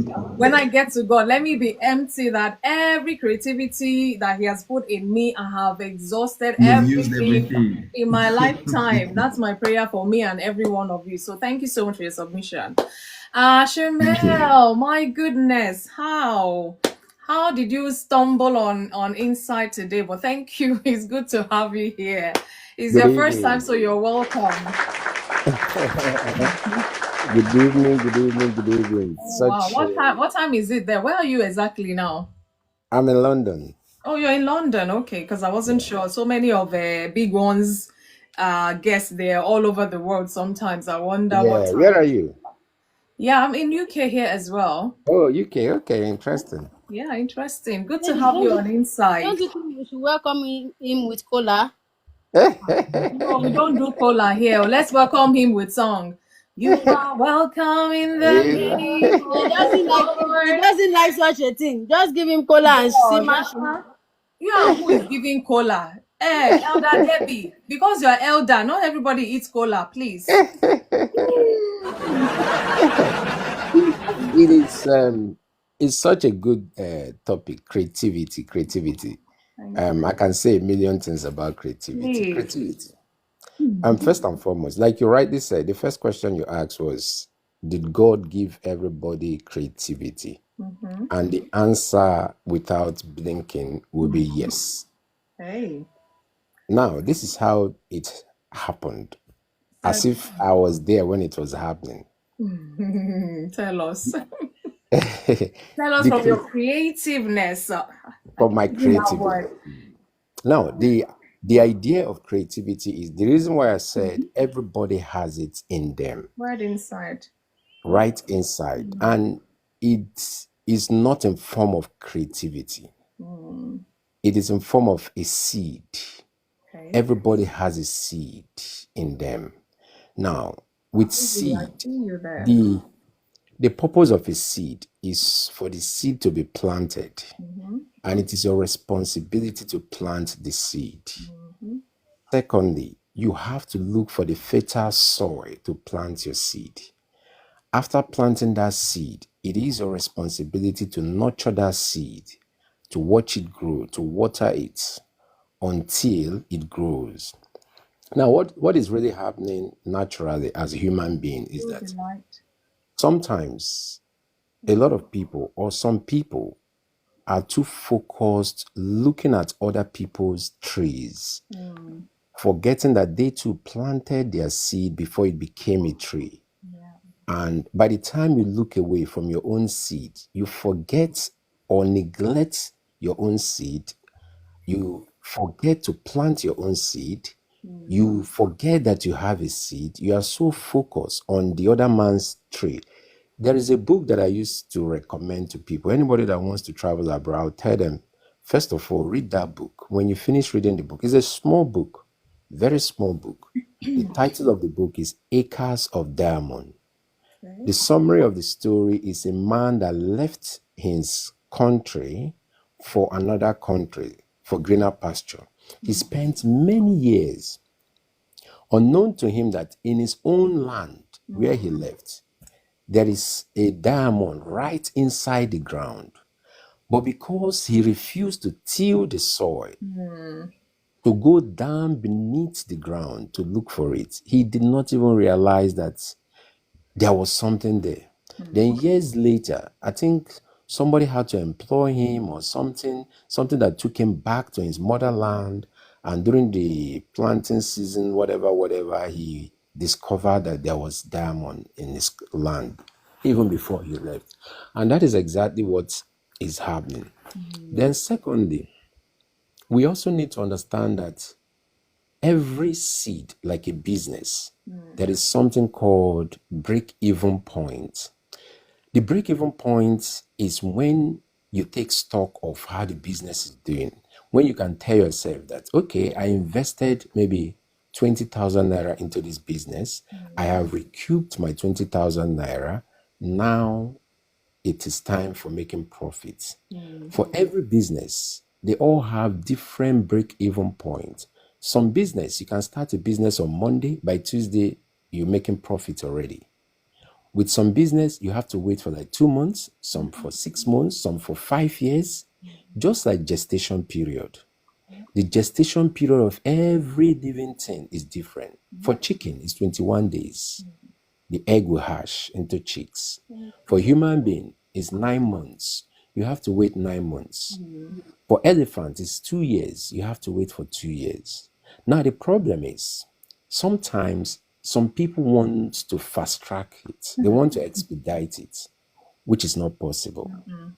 If you say you want to remove the pain from a pregnant woman and say, this woman at 3 months, let's deliver this baby, because you don't want her to go through the pains of pregnancy and labor. You want to make it faster. You are not doing that woman a favor. To remove the pain from her, you're not doing her a favor. Instead, you are destroying that which she carries. So everybody needs to understand the gestation period of their seed. But the unfortunate thing is that when a seed is given, the forces of nature does not tell you the gestation period of your seed. And sometimes you keep laboring. It feels like it's never going to happen for you. And there was a time I did a video about 2 men. These 2 men, they were breaking a rock. One hit that rock. Inside that rock, there is an expensive diamond, a precious stone that cost millions. The first man has hit that rock 99 times. When he got to 99 times, he gave up. He said, this rock is no good. Just use this rock. He left. The second man comes and hits that rock once. Once he hit the rock broke into pieces and he found the precious stone, which was really expensive. Now, if you ask these 2 people their experience about the rock, one will tell you that rock is useless. There's nothing useful in that rock. The other one will tell you that breaking a rock is so easy. I did it once. But the other one will not understand that somebody somewhere, unknown to him, softened the rock for him. Soften the tension, or how will I put it, the bond holding that rock, that made it easy for him to just hit that rock once and the rock scattered for him to see that precious stone inside. That is the thing. So everybody's running a different race. Everybody has something in them that they carry. It's just to understand yours, know the gestation period of yours, know how to nurture it, know where to plant it. That is why, even like naturally speaking, you can be so hardworking. very hardworking, very intelligent, yet very poor. Because your environment alone can blind you. Your environment can keep you blind. Your environment can keep you deaf. Your environment can even swallow you. Your environment can kill you. There are certain environments you find yourself whereby you cannot flourish. Now, when we talk about environment, we're not talking about just geographical location. Environment encompasses other things.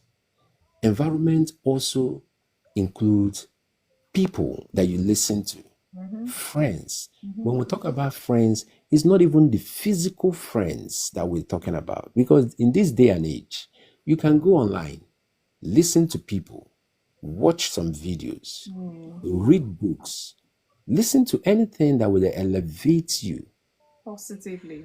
positively, mindset wise, because the whole battle starts in the mind. The battle is actually in the mind. Like the Bible says, whatever you can think, so shall it be for you. So there are lots of things. So when we understand these little things, and sometimes your own seed may not necessarily be about money making per se, because the problem and the predicament that we have found ourselves as human beings is that we only measure success using one yardstick. And that yardstick is, are you making money? If you're not making money through your talent or creativity, it feels like you are stupid. Yeah. If you're not, and that is why when you watch things like, I remember a few months, was it a few months ago, a few weeks ago, some weeks ago, this issue of Pella telling people that, I need master's degree holder. I made a video about it. Some people were castigating him, insulting him, and saying all sorts. Yes, fair enough. And some were saying, education has scam. Education has scam. Do you know why people say that? I'll tell you, very simple. The reason why people overly focus that education is scam is because people think that once you have education, you have to be successful. And the only definition of success is to have money, not impact anybody. It's not about impact, it's about money. So if you have education and you're not making money that is proportionate to your level of education, it feels as if your education is useless.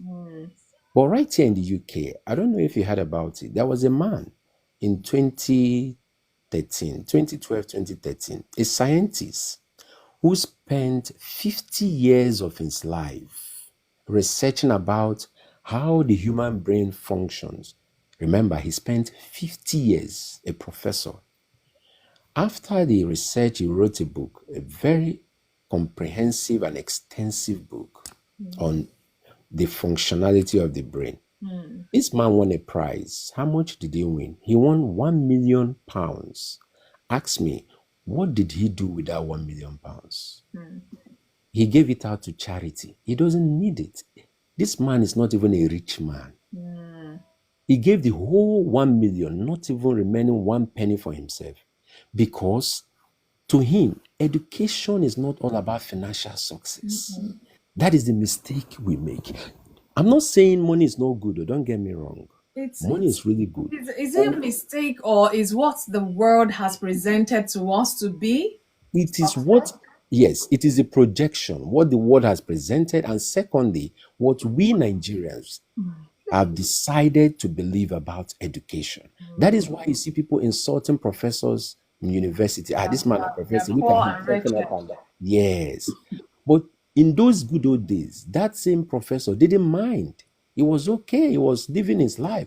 His duty is to teach, educate people. The purpose of education is to educate people, enlighten people, make people become wiser in their chosen area of endeavor. But these days, it has to be about money. If you're not making that money, you are seen as useless. Then even your close relative or families or friends will ask you, what is the purpose of this your education? Yeah. and you feel ridiculed psychologically, emotionally, and otherwise. Like you have this qualification, this qualification. What are you using them for? You don't have money, you are poor. And that is why people like Yahoo boys, and so we want to intimidate you because everybody's all about money, money, money. And that is why we don't even value moral integrity anymore, because it doesn't matter what you're doing in the society as long as you have money. Nobody cares. It's all about money, money, money. Whereas there are some people that are really creative, doing ingenious things, enhancing life, and doing some basic things, but they are not recognized. Nobody cares about them. Nobody wants to know.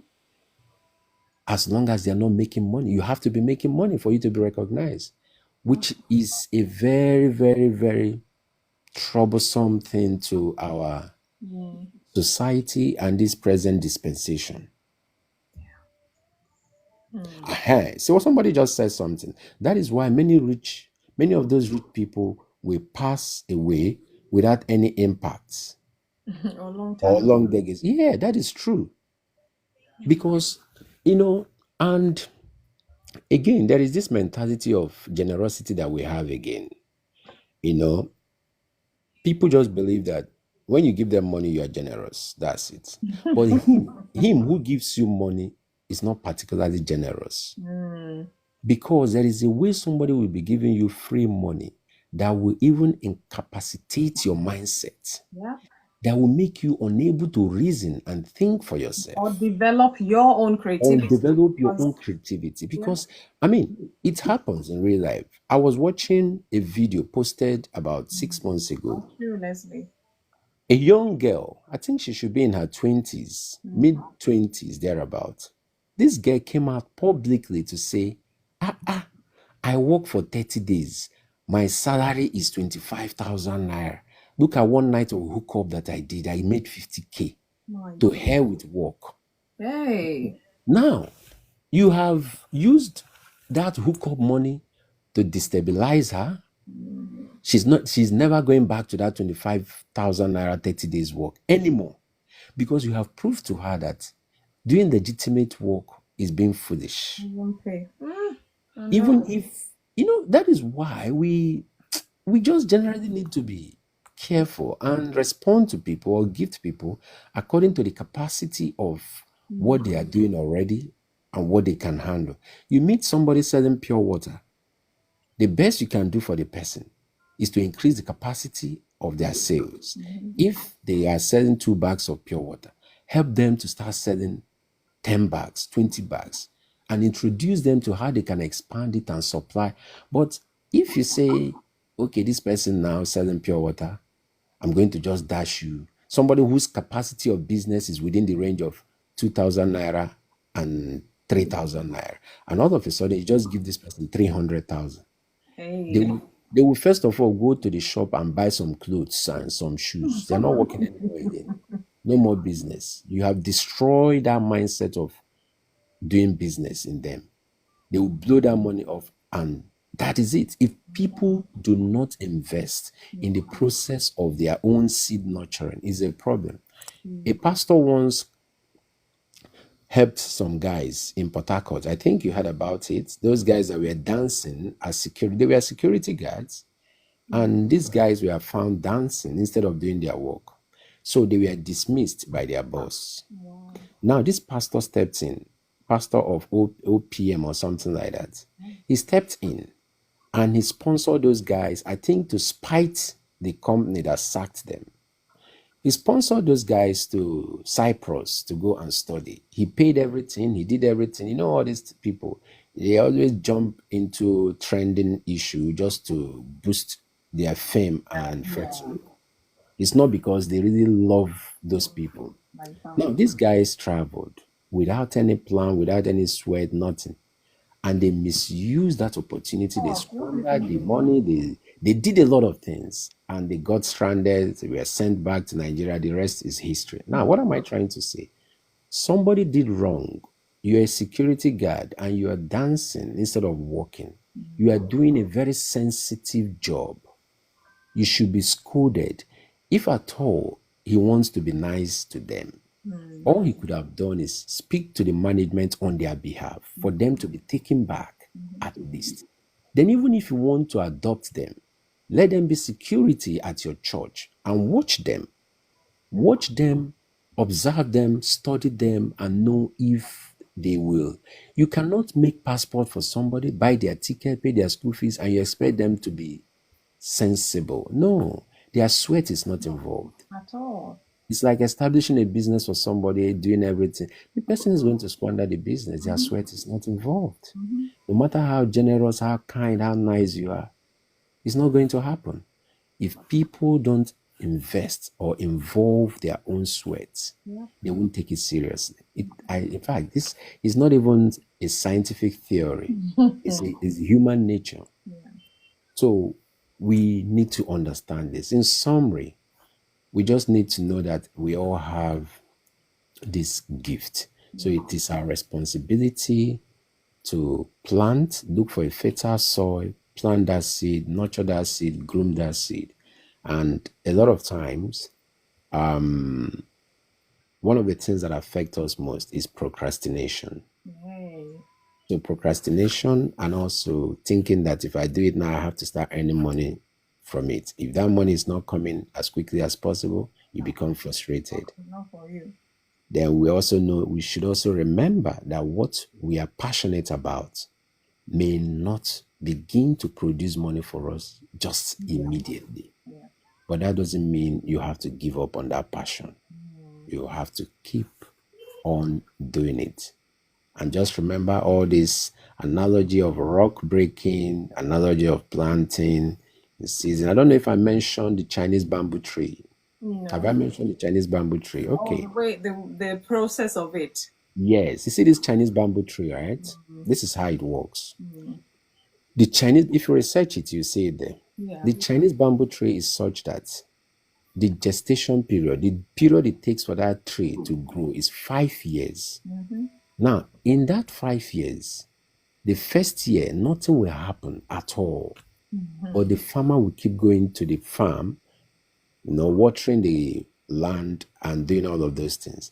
The second year, no sign of growth. Even when you plant maize, agbado, after 3 days or 4 days, you see it will sprout, and you'll be happy that, oh, this thing that I planted is growing. You'll be encouraged, you'll be motivated. But this particular bamboo tree, 1 year, 2 years, 3 years, no sign whatsoever. 4th year, no sign whatsoever. Even the 5th year, after the 4 years, 6 months, no sign. 4 years, 8 months, no sign. The ground will be level, and people will still be saying you watering the ground, and they will be asking, is this person not mad like this? What is he watering? Do you know that I think it's about 2 months to the end of that 5 years, this thing will shoot up. And within that 2 months, it will grow to, I think, over 25 feet or thereabouts. Now tell me, how many people will have that patience to be watering a land for 1 year, 2 years, and you're not seeing sign of anything? For 3 years, you're not seeing any sign. So bear in mind that your own seed could also be like that Chinese bamboo tree. So when you remember all these things, you will not give up very easily. And this is where I have to stop tonight. Okay, thank you. Thank you so much. In fact, you've taken us up, down, sideways, and I really appreciate your submission. Whilst you were speaking, in fact, towards the early part, and even towards the end, you mentioned that again about the seed we have to sow, and we give that example again of the bamboo tree. But I want to take that statement deeper so that we all know we're still saying the same thing, but just to have even a deeper understanding. Each one of us, as we are created, we're born, we have the seed in us. Everybody has their seed. Just like you just explained, that bamboo tree took almost 5 years. Say, for example, I'm born, I'm growing, a teenager. Some people even at teenage age, they discover what they have to do and they start running with it. By the time they are 40, they can actually say, I need to retire, because they've so grown the thing, is fetching money, is fetching fame, everything they could ever imagine. Some people are that fortunate, so to say, but not all of us are. Some are still struggling at 40. Some are still trying to, but know that you have that seed in you. So everywhere you go, you're carrying that seed. Now, if you don't water it, meaning discover it, what is it meant for, at every point in time, you need to. That's why I always say, go back to God, the one who has put that seed on the inside of you. Because God knows, He said, before you were formed in your mother's womb, He knew you. He knew how you were going to be created, to what family, to what nation, to all of that. He knows everything about you, and He has given every single one. You know, we're talking about His creativity given to every single person. Yes, we've established that. Your seed is in you. So it's not left for you to just hold on to that seed. You know, like corn, when you dry the corn for replanting, you just hold that seed, that corn seed. If you don't put it back into the soil, if you don't water it, if you don't make sure the right sunlight, that's why some things in UK cannot grow. Some things they have to import them, because the ground there, it will not grow. No matter the seed, no matter the fertilizer, it might start growing and it will die, because the environment, the place is not the right place to sow such seed. That's why you need to know, this seed that I carry, Father, how do I nurture it? How do I make sure there's enough sunlight? How do I do it? Because this seed is meant to produce fruit that I would eat, Shamel would eat, Devika would eat. Devika's seed is supposed to be nurtured to to bring forth fruit that everybody around him would eat, himself inclusive. And that's why I love the fact that, this Shamel, you said, you don't measure success by wealth, monetary terms alone. There's so many aspects to humanity. And if you're just looking at money, money, money, we've forgotten intellect. Some people, their intellect will fetch their money like in no time. Look at this professor you mentioned, 50 years of research or whatever about the brain, and 1 million. If he was working and earning, I don't know if he calculated his money for those 50 years, whether it would even be up to 1 million that he got like that because of 50 years. Maybe we're talking about bamboo tree, 5 years. His own had to be nurtured. He was in there for 50 years before that fruit came and before he reaped in there. So what are we saying? Thank you so much, Shamel. Thank you for stopping You're by welcome. person. You're welcome. I All really right, my appreciate sister. you. I have to go now. Eh? Okay, Thank no you, worries. guys. Thank you. Yeah. Thank you so much. All right. We hope to see you soon as well. All right. Have a blessed week. You know, it goes beyond you. It goes beyond you, because God wants to be glorified in that seed He has placed in your hand, and how you nurture it, how you use it in the environment you take it to, how you bless people with it.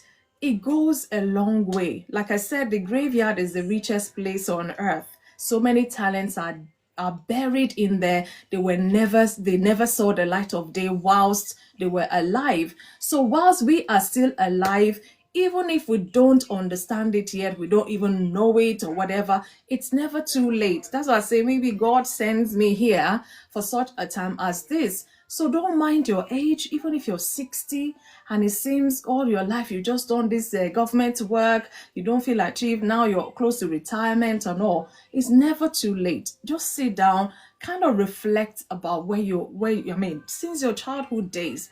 There will be something significant that is common, that keeps coming every now and then, and it will take the grace of God to open your eyes so you can see such.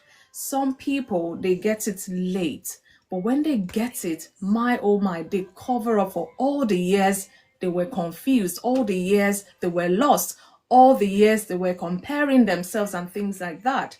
But we need to be conscious of it. God has given every single one of us this creativity as a gift. It's a gift we didn't pay for. But in order to reap from it, we have to plant it well, nurture it, grow it, Let it be a blessing. Let it increase. Let it multiply and bless everyone around and honor God as well. I don't know what else I will say here, other than I don't know if anybody has anything else to add to it. Otherwise, we'll be rounding up with our I brought back down my puzzle so we can do the puzzle. And I don't know, Quality Street, if you're here, I need to see you. Otherwise, lean on me. You will have to go and listen to it for yourself. So I said to Quality Street, if you stay till the end, I might just sing Lean on Me as you requested, but I don't think I've seen him in a little while. So if he's not there, we'll just end with our puzzle for today. So Elder Debbie, please remind us of our puzzle. So that way I know you've gone to do your homework. Kenneth, don't drop. Leslie, please still be there. So remind us from our puzzle last week, Monday. Elder Debbie, on mute now. You can't remember. Okay, I'll remind us. You remember the deal. If I have to tell us the answer, all of you in the box, you owe me 2 donuts and 4 ice cream. You remember, and I'm trying to juggle your brain. So what is the best way to get a message to God? Hey, help us type it there, please. Please help me, I beg. What is the best way to get a message to God? And I remember giving us through the heavens. You have to explain that through the heavens. Why I want to fly to heaven or how? Prayer. Nah. Is it true revelation? No. No. Through the angels. No. Say you see angel, when angel Gabriel come and meet you. Oh yeah, give me your message. Let me take it to God. No. What is the best way to get a message to God? Worship? No. No, no, no. Let's keep trying. Leslie, I hope you're still there. Sister of Autism, worship? Nah. Faith, Quality Street, you're back. So where have you been? I need you to come and talk about all those submissions you were putting on the chat. I see you're even on the FYP. I can see you. Bible, nope.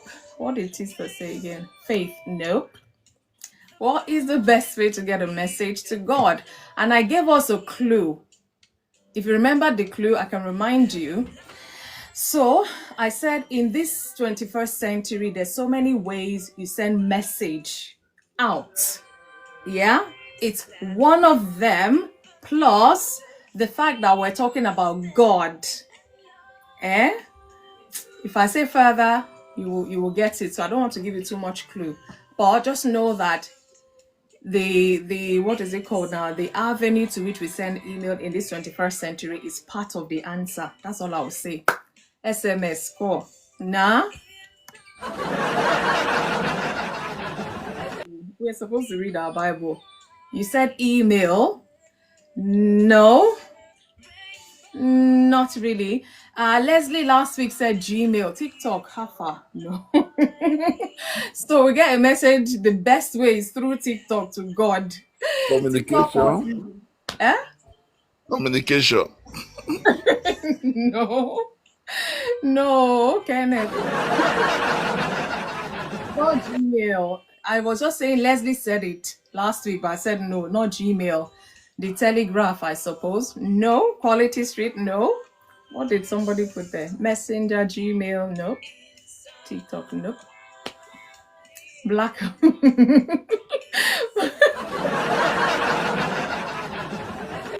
Laugh. Leslie, BlackBerry Messenger, Facebook Messenger. You can put Instagram Messenger, but no.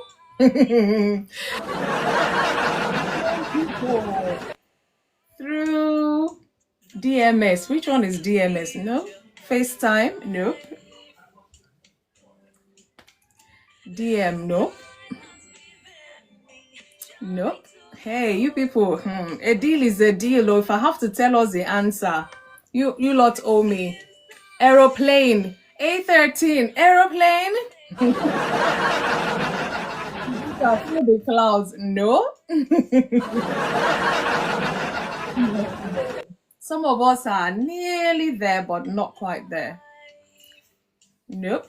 Through the cloud, no. Is that all the answers you've got? You guys give up? I'll just tell us and stop. I mean, just start donating my donuts. What are the clue again? Oh, what's the clue again? The clue is that the way we send messages out in this 21st century, the answer is partly in there, which some of us in a way have kind of attempted, but I need the full answer. Angel, no, Beautiful, no, Leslie, no. My hope there. Telephone call. I don't know what connection connects it to heaven, to God. 6G. No. No. No. I'm gonna give us 2 minutes from now. If we don't get it, time will be up. Somebody is dropping off. No. Praise. No. Somebody said worship, so it can't be praise. No. Nope. Sister, you're trying, but no. Request. No. Telephone. No. Elder Debbie, it's better you don't write anything. Vision, how? What is the best way to get a message to God? Vision. God is the one giving us vision, asking. Don't put seek and knock, please. Through supplications. Hey, how? How is the best way? What's the best way? No, supplication is as good as giving thanks, prayer, and all of that. Nope. Remember, 21st century way of sending out message. And I've given us half of the answer already because some of us mentioned half of it, but I want the full answer. Holy Spirit, help your children. Oh, no. What is the best way to send a message to God or to get a message to God? If I say it, I say, but then I think you lot are overthinking it. You have 1 more minute. TikTok, I don't have a counter here. I would have done 60, 90. Elizabeth, Elomo, I see you. Meditation, no. Holy Spirit, no. Nice attempt, but no.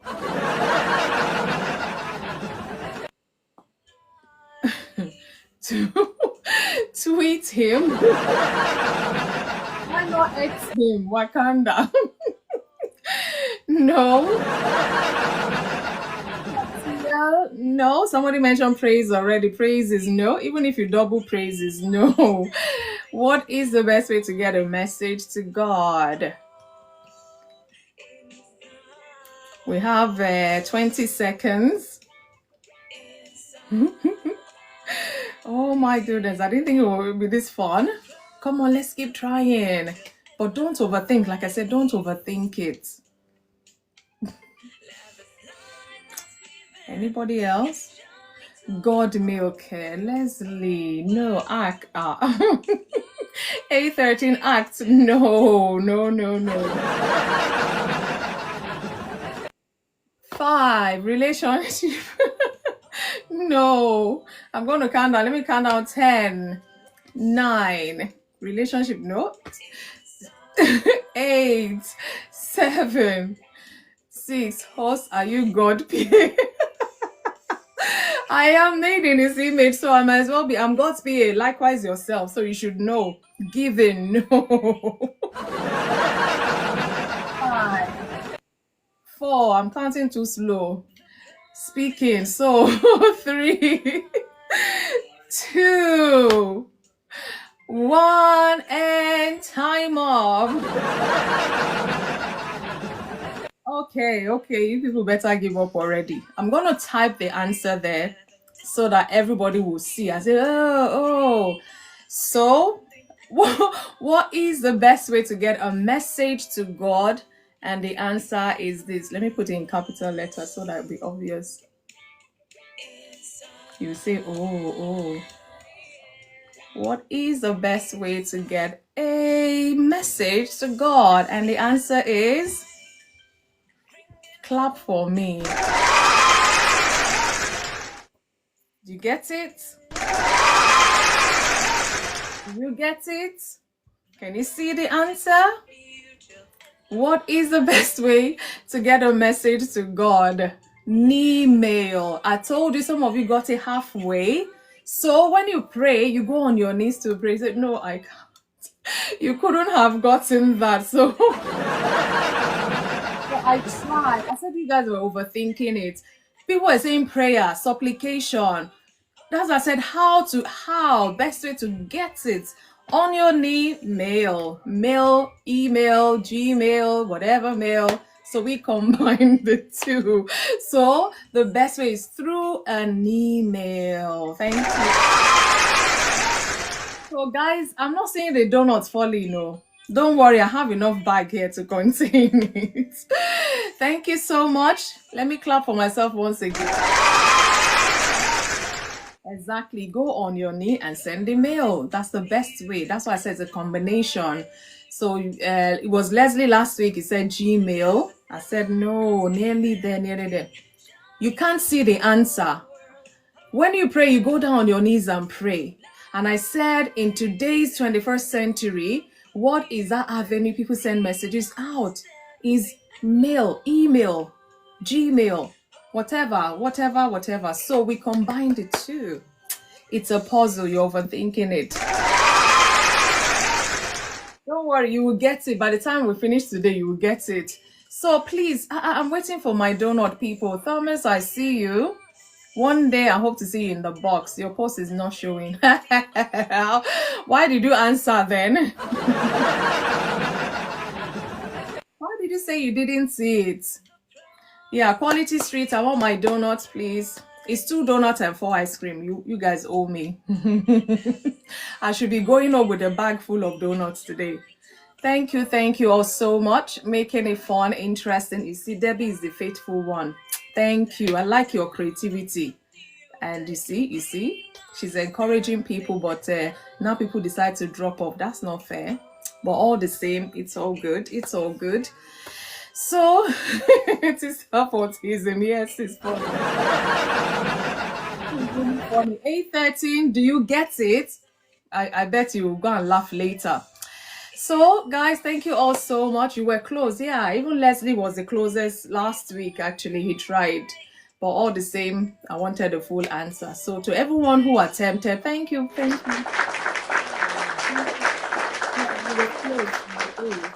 I said they should give me my donuts. They start dropping off. Okay. I'll be waiting for you on Thursday. So, guys, thank you all so much. I know our time is fast spent. We've dealt with this topic today. I already gave your ice cream and donuts, so I know. Thank you, my lady. Thank you. Hey, see them. Oh, thank you. Thank you so much. Thank you. Yes, thank you. 8:13, where's my donut? Sir Jude, I see you, but we're just rounding up. It's been an interesting conversation. It's been a very insightful one, even for me. As I'll send you Gary and Granite instead. Artista, what if I'm allergic to Gary, but I'm not allergic to donuts? I'm not allergic to Thank you all so much. I really appreciate all of us for our contribution as usual, for stopping by, for tapping away for the gifts.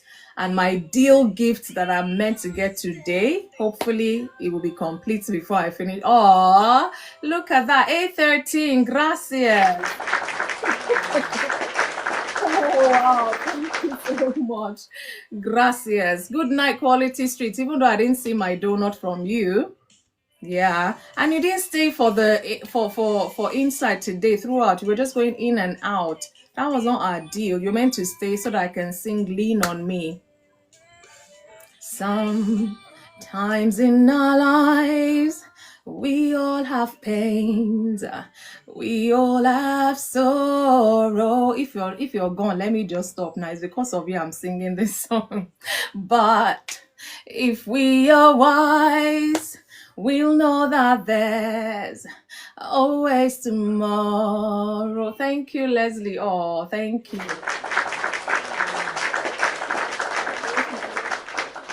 I should go ahead. I'm waiting for my donuts, Quality Street. Lean on me when you're not strong. I'll be your friend. You have to be my friend to be nice. As I'm being nice to you, you have to be nice to me. I'll help you carry on, for it won't be long till I'm gonna need somebody to lean on. Please.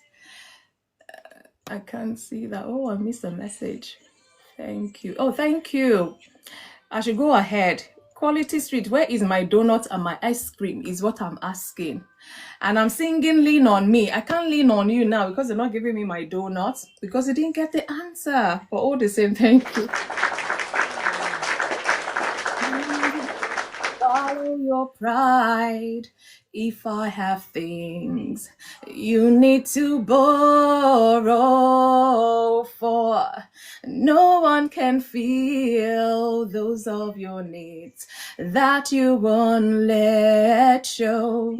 Just call on me, brother, when you need a hand. We all need somebody to lean on.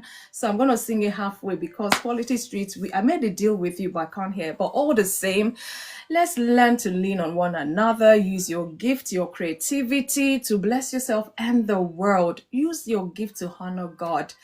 And please, when God is saying stay and nurture that gift, it's not the time to start running because you're going to mess things up. Be patient and stop comparing yourself. Don't compare your creativity with somebody else's. Don't compare because you're two different individuals, two different gifts, two different creativity. Find yours, know it, run with it, nurture it, and achieve with it. And let it be a blessing to other people. Don't compare yourselves. And if you fall or fail in the process, count it as part of the journey, as long as you don't remain on the floor when you fall down, because we're meant to learn from our mistakes, learn and grow from it, and then we won't make as much mistake in the nearest future. That is the plan. So if you're confused, if you're lost, if you don't know, seek the creator of creativity, God. He's always available. Stop denying him. I'm telling you. Have you thought about it? How did you come into being? There's so many scientific explanations, so many theoretical explanations and all of that. But the biblical one, as far as I'm concerned, makes sense. I don't know if anyone saw the video where they asked AI to confirm which God does AI feel is real of all the deities or whatever. And it talks about God, Jesus, and the Holy Spirit, as well. So even if AI can recognize God, I mean, who are we not to? We that we are God's man-made creativity. My goodness, please don't waste your gift, don't waste your talent, and don't die full, die empty. No matter when our time is up, my prayer is that we would have used all the gifts, all the creativity God has put in us. So thank you all so much for your contributions. Thank you for all that you're doing supporting this community. I appreciate everyone. Elder Debbie, thank you. Kenneth, thank you. A13, gracias. Leslie, thank you so much. I know we'll be missing you in the next couple of weeks, but wish you all the best, really, and be good and continue cooking. Thank you. Sister for Autism, thank you so much. And Devika for stopping by. Shumel for stopping by, and one or two people that stopped by today. I just want to say a big thank you. Thank you for all your contributions. It's really, really impactful. And to everybody out there listening on the FY, listening, stopping in and out, we hope you've picked one or two things in terms of creativity. And if you came here or you passed through without realizing you have one, know today, because it's been established that every human being is gifted in one area or another. There's a gift on the inside of you. Find it, harness it, and use it for the goodness of mankind. Thank you all so much. I wish you a wonderful week ahead. Somebody's asking to come in, I hope. MC Blaze, well, we're just rounding up. I don't know if you have one or two to say. As we're rounding up, we've been talking about creativity, how every human has been gifted with this creativity. Some have not found it, some are confused, some don't even know what to do with it. So we've said a lot. Oh, okay, Debbie, good night. So MC, I'm just gonna give you 2 minutes to say one or two if you want to, but if you don't, it's fine. Thank you for the moral support. How are you? Good evening to you. Good evening. I'm just joining. It popped up on my FYP show, and I felt like it's quite interesting. Okay. And I don't have much to say because it's absolutely wrong jumping into the middle of conversation where you don't understand thoroughly what it's all about. Okay, I get And you. I might have something to say, but I think starting from the root is very important, Okay. not just coming in the middle. Okay. So Yeah, I get I you. keep it posted. I put the notification on anytime you come live, and then I Yeah. join from the beginning. Okay, so I always come live on Mondays and Thursdays, 8 p.m. same time, 8 p.m. UK time. And on Mondays, we talk about topics relating to individuals. Like today, we're talking about creativity. I'm creative, you're creative, whether you know it or not. And we try to dissect it because some people sometimes they get confused. They don't know what their passion is, what God has given them in terms of this creativity we're talking about. So we've really gone far and wide trying to help people understand and try to, help people be conscious of their creativeness, creativity. There's no creativeness. I don't know why I keep saying that. Be conscious of it and what to do with it. If you're confused, like I said, stop comparing your creativity with other people. And some people are even jealous of other people. They leave their one and be chasing other people's because they don't have that understanding of what they carry. So we've gone, all aspects, and it's been established here today that every human has been gifted with that creativity. But whether you know it or not is another story for another day. And again, we ask Okay. if as a person you have discovered yours and if you're developing it, So I don't know. Okay. Okay. If that be the case, I think you gave me 2 minutes. Briefly, I just have to say this. Yeah. You mentioned one thing which is very important about creativity. Yeah. You see, the word comparison Yeah. is one thing that can put you in a state of confusion without letting you know what you can do for yourself Yep. and establish yourself. Yep. Because every one of us have this motive and the understanding of what we can do. But looking and comparing ourselves to people You lose will focus. always put us behind, not ahead. Yeah. I'm a living witness, comes in the aspect of playing football. I've been to play football years. But I didn't see anyone in my own mentality. I didn't see anyone better than me in a way for a reason. But instead, I was believing in myself that a day will come. This will come to limelight. You get? Yeah. It didn't stop me from the minor ones I do for entertainment to help myself. I saw a lot of people doing far better than me. But one thing I keep telling people in most of my videos, I say, it's a zero competition. I am me against me. Yeah. I want to get a better version of myself, and that is just what I want. So me trying to compare myself with others, it looks as if I'm not trying, I'm not doing well for myself. No. You see, so many of us are talented. We just need to take a step. So while you take that step, take out every view. Just do a research on how to go about it. Do not be scared. Do not be nervous. Yes, be self-confident first. Because I tell people, the best advice you can give to yourself is the one you advise yourself, not what people tell you to do. When you advise yourself, Do a you lot can of do a lot better. self-reflection so that you can talk Yes. to yourself. Yeah. Yes. It doesn't stop you from having a review from what other people are doing. You actually attract knowledge and then create your own by yourself. Watching people, what they do is gathering information. What you bring out is a result of your own creativity. Yep. So that is self-confidence. So I know we don't have much time tonight. Okay. If you leave me, I'll talk culture, but as well. Yeah, come back on Thursday. We talk about marriage issues that people tend to shy away from. That's what we do here. Those topics that seems hard, but we have this space here on Insight, and we talk about these things. We talk about the truth. We reason together and try to unlearn some bad habits and all of that, especially in the marriage relationship and all. But like I said, on Monday is individual talks. So that's why we're here today talking about creativity in terms of individuals. So yeah, thank you so much for your contribution as well. So we just about Good night. up for us. Yeah, do have a wonderful night rest. Everyone out there, have a blessed night, and I'll see you back here on Thursday, 8 p.m. UK time, by the grace of God. Have a lovely, lovely night rest. Bye.